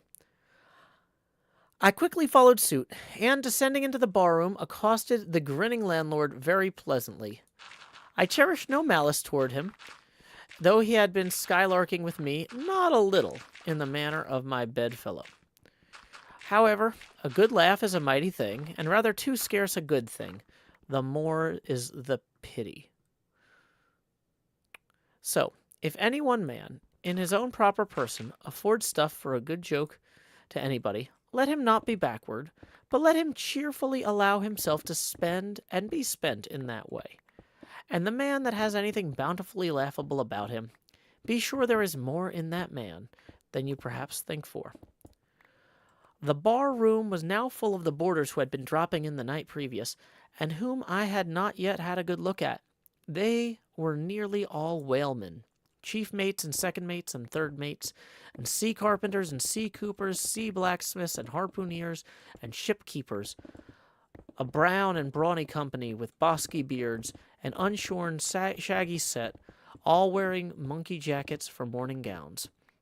You could pretty plainly tell how long each one had been ashore. This young fellow's healthy cheek is a sun-toasted pear in hue, and would seem to smell almost as musky. He cannot have been 3 days landed from his Indian voyage. The man next to him looks a few shades lighter. You might say a touch of satinwood is him. In the complexion of the third still lingers a tropic tan, but slightly bleached withal. He, doubtless, has tarried whole weeks ashore. But who could show a cheek like Queequeg, which, barred with various tints, seemed like the Andes' western slope, to show forth in one array, contrasting climates, zone by zone.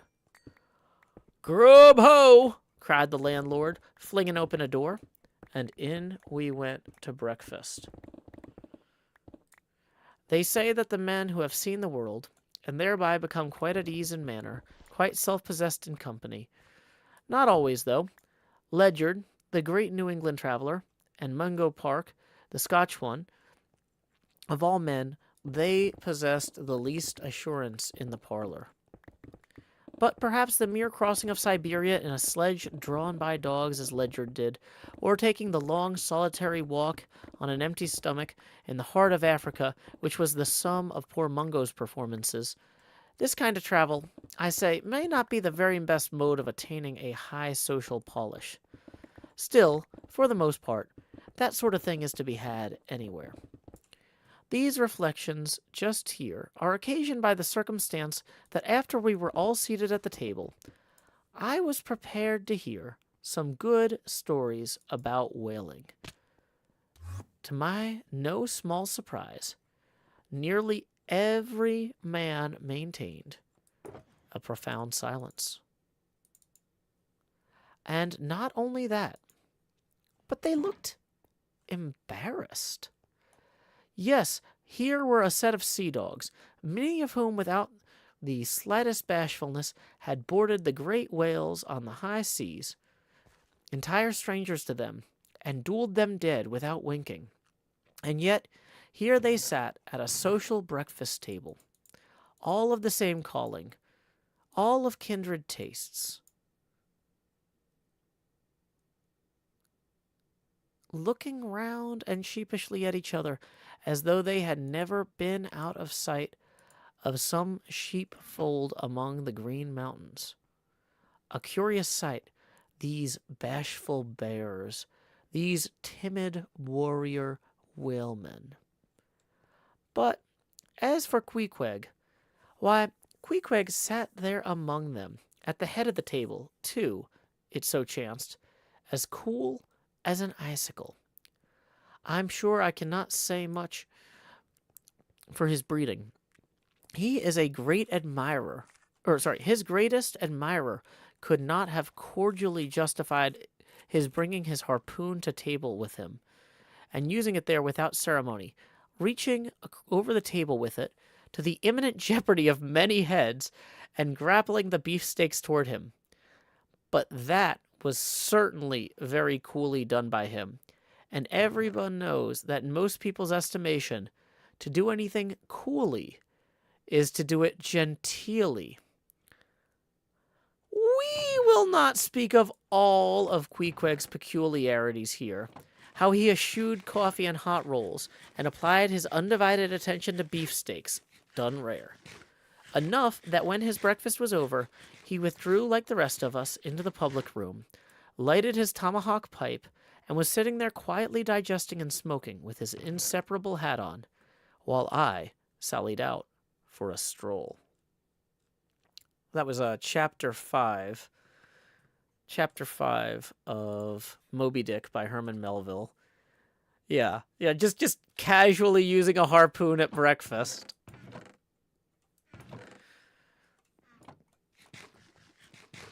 What up, my dudes? Just eating beefsteaks. Yeah. El Bubbly says, these guys don't want to tell whaling stories? I think that what we're learning is that people who tell whaling stories are weird. Because this is a whaling... He's just, like... This is Ishmael saying, I'm not like the other whalers. They all don't tell whaling stories, and I am telling whaling stories.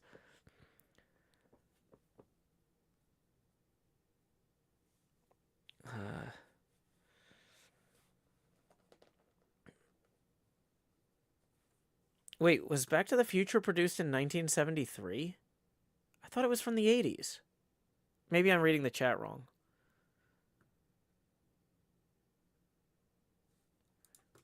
Yeah, I was gonna say, like, I feel like it was the 80s.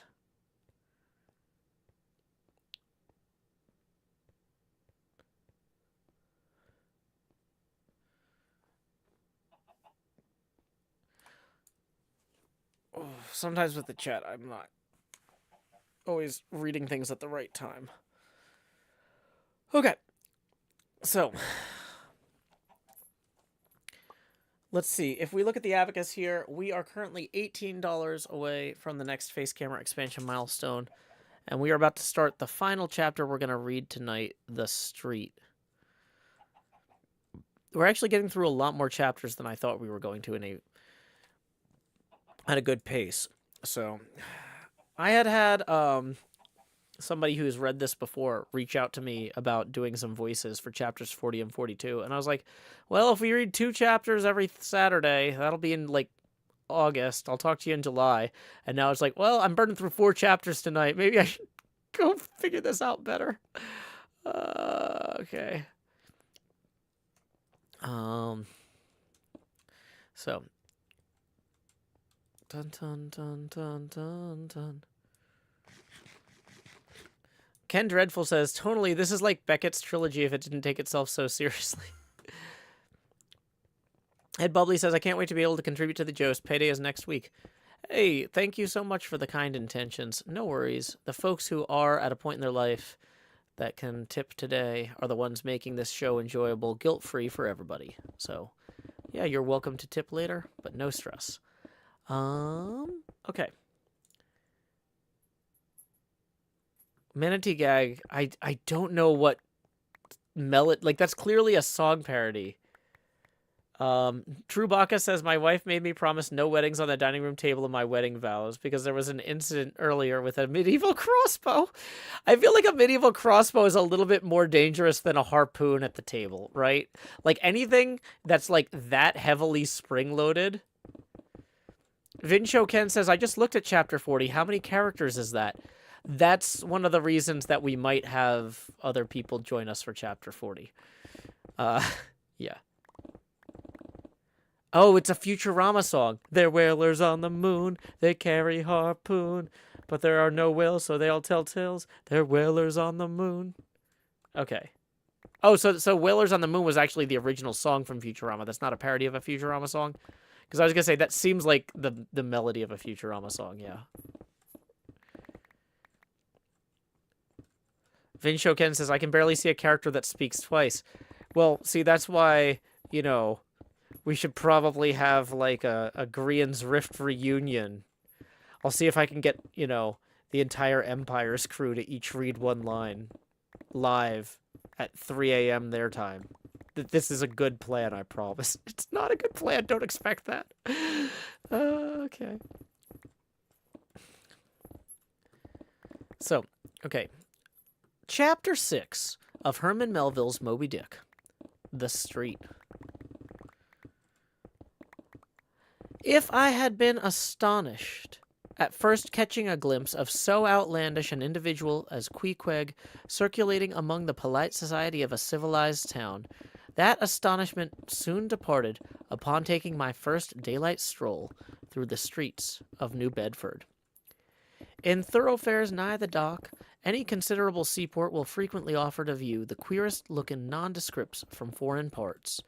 Even in Broadway and Chestnut Streets, Mediterranean mariners will sometimes jostle the affrighted ladies. Regent Street is not unknown to the Lascars and Malays, and at Bombay and the Apollo Green, live Yankees have often scared the natives.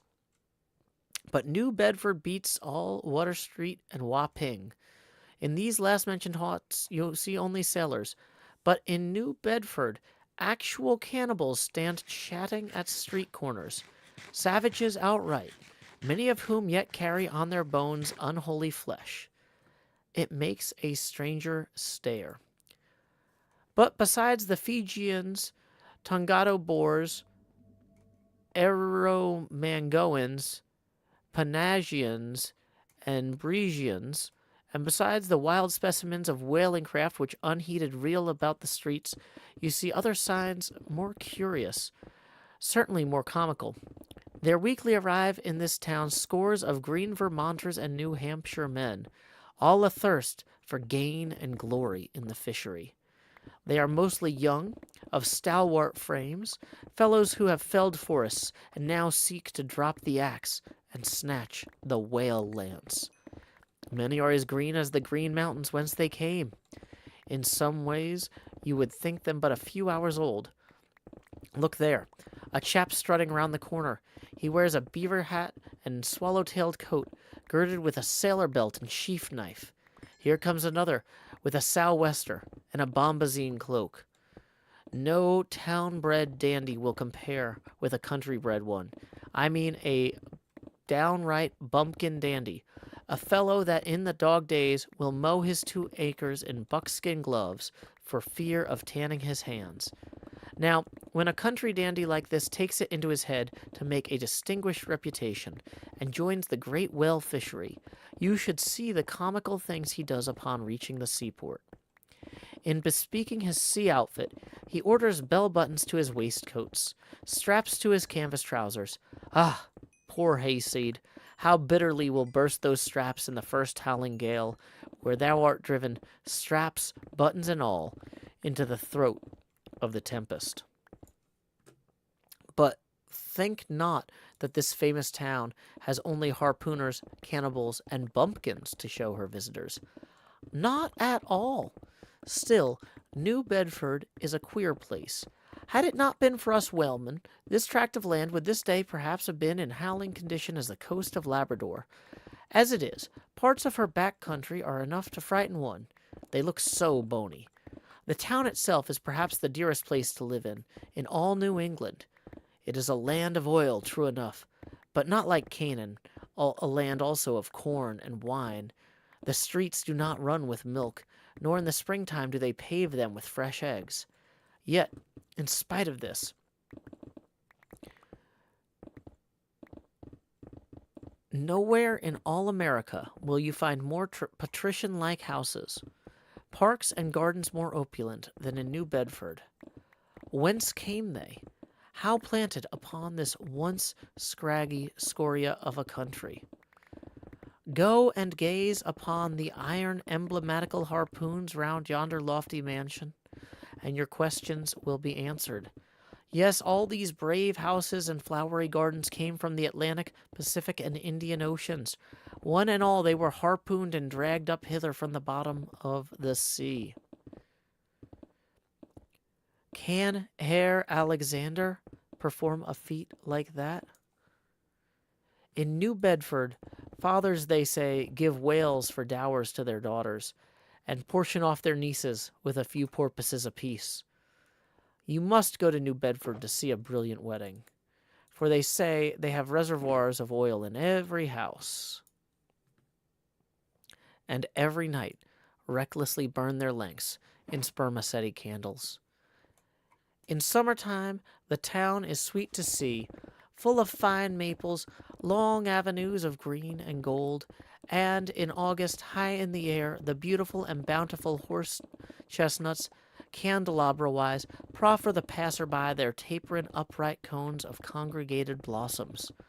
So omnipotent is art, which in many a district of New Bedford has superinduced bright terraces of flowers upon the barren refuse rocks thrown aside at vacation's final day. And the women of New Bedford, they bloom like their own red roses. But roses only bloom in summer, whereas the fine carnation of their cheeks is perennial as sunlight in the seventh heavens. Elsewhere match that bloom of theirs you cannot, save in Salem, where they tell me the young girls breathe such musk, their sailor sweethearts smell them miles offshore, as they were drawing nigh the odorous Moluccas instead of the puritanic sands. And that concludes chapter 6 of Moby Dick.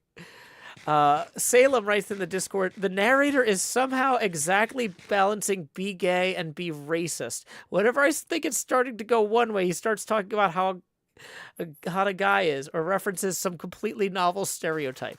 Yeah, that's an entire chapter. It's just him talking about how this is a really wealthy town because of the whale oil. That's a chapter. Yeah, but like our goal was to read for 2 hours, and we are hitting the 2-hour mark. So let's go ahead and do last call for tips. We're going to give 5 minutes for tips to roll in. I think they're saying that Salem girls use a lot of perfume. I don't know if he's explicitly saying they stink, but maybe he is. Maybe it was very popular to complain about the town of Salem. That's a video game.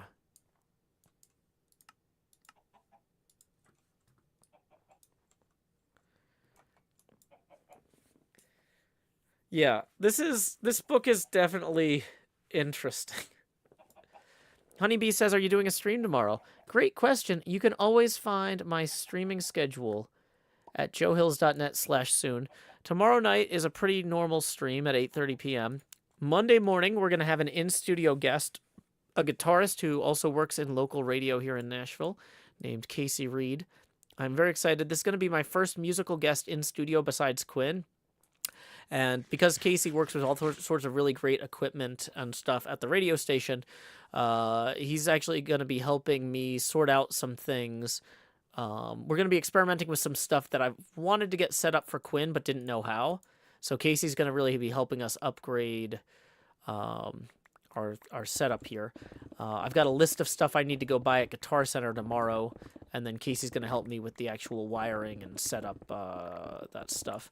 So just as a reminder, well, I already said last call for tips, but yeah.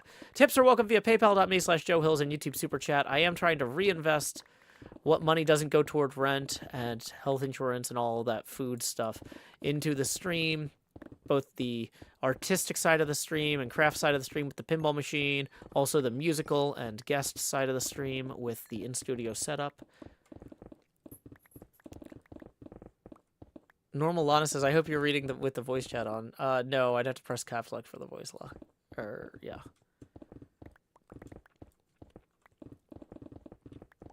Yeah, sorry, Casey Squared. This is a different Casey.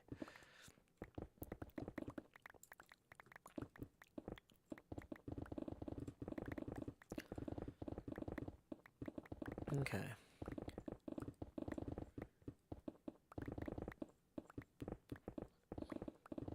Oh, Bubbly says this was great. Thank you for reading to us. Yeah, you're most welcome.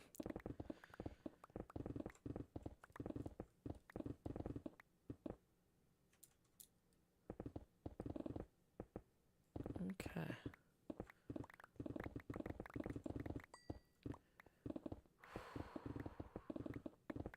Do do do do do do do dee da da da da da da da da. Oh, Tuesday. I don't know if I put it on the streaming schedule yet. Hypno is organizing a little group event. Tuesday afternoon at 1 o'clock my time, I think. I've got a call at 2 that I can't skip for planning something, though, so I'm only going to be able to hang out for the first hour of Hypno's stream. I might start my stream a little earlier and work on some of my stuff before jumping over to his event. But yeah, Hypno has a really fun group event planned Tuesday at 1. So I am very excited. That's 1 Central Time. I'm not sure who else is going to be there yet. But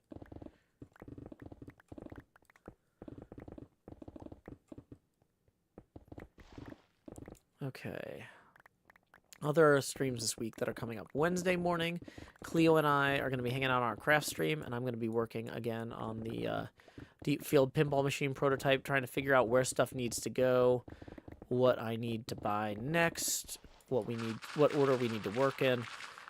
I really want to space out the purchasing as much as possible, but oh, and also unfortunately I was not able to get the foam core that I wanted for the prototyping at the hardware store. They had the screws, most of the size of screws I need, but they didn't have the foam core. When's the Hamlet read-along stream? We did that, I don't know, 6 years ago. Okay. Ooh.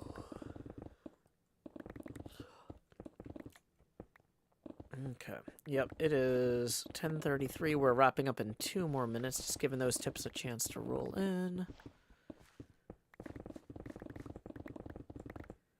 But yeah, I've had... The last few weeks have really been exhausting. I'm calling it a kind of early night. If the stream never began, was there still a stream? Yeah, I don't know. Good question.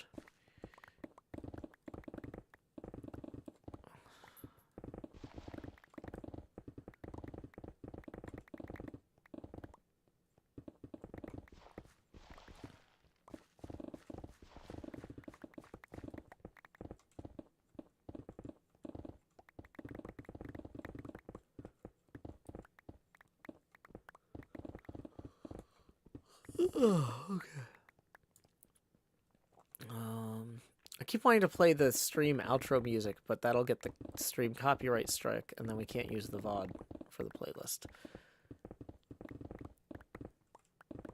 Did I check craft stores for foam core? Well, I don't have a car, so I'm kind of limited on how many places I can visit in one day, and like based on how close they are to each other and the bus schedules and stuff. So, no, I went to the hardware store, but there wasn't a craft store near that hardware store in like a reasonable fashion. And I really, because I'm already spending all this money on this pinball machine, I don't want to spend all my money on like getting lifts when the buses aren't going somewhere convenient. You know what I mean? No, I mean no, you don't need to apologize. It's a great suggestion. It's just like, I was really hoping to get this all done in one place. Like I knew I was gonna have to go to the hardware store to get the right kind of screws.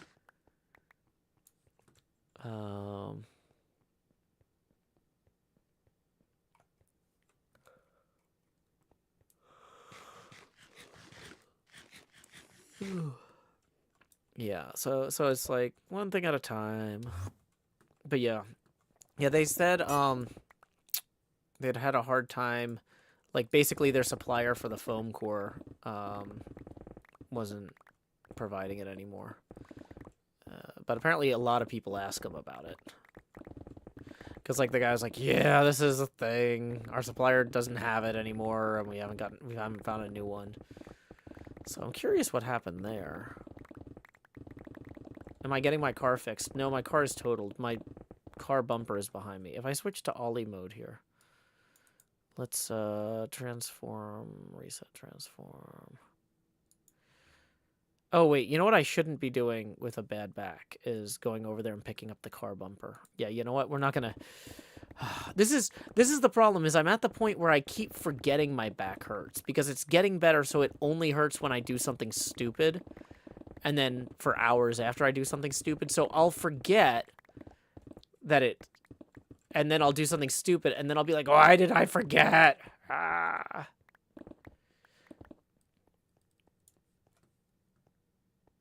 Automatic says insurance is going to pay out for that. The insurance already paid out for the car, but it paid out at a time that I had a bunch of other obligations that were higher priority than replacing the car. So,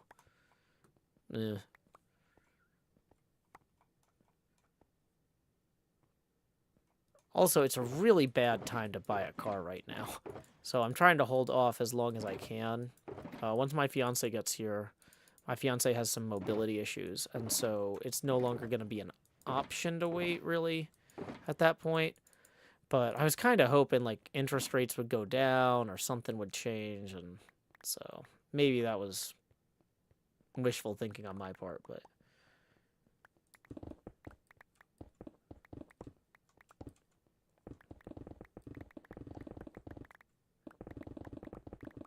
What happened to my car? I got rear-ended. There was construction work on the interstate, and, you know, cars backed up for miles type of thing. And the line of cars ended just past the top of a hill. And so somebody hadn't seen all the signs saying, slow down, you know, stopped traffic ahead, and flew over the hill. And it's just like, all of a sudden there's like miles of parked cars in front of him. It slammed into me because I was the last one in the queue.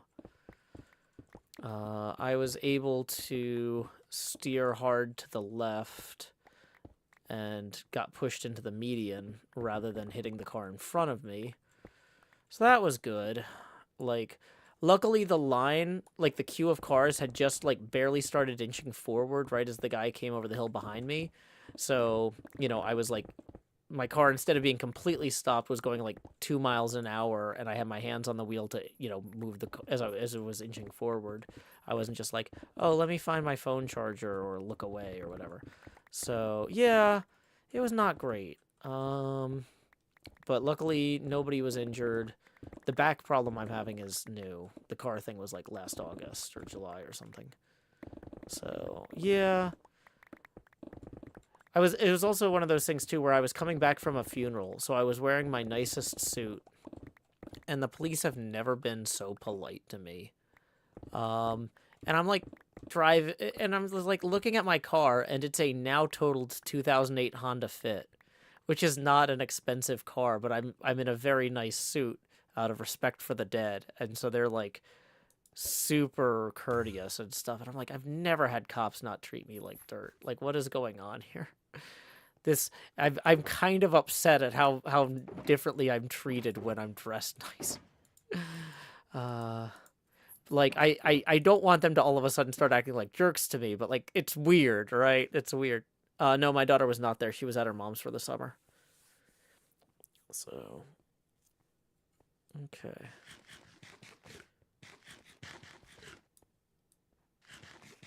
Okay.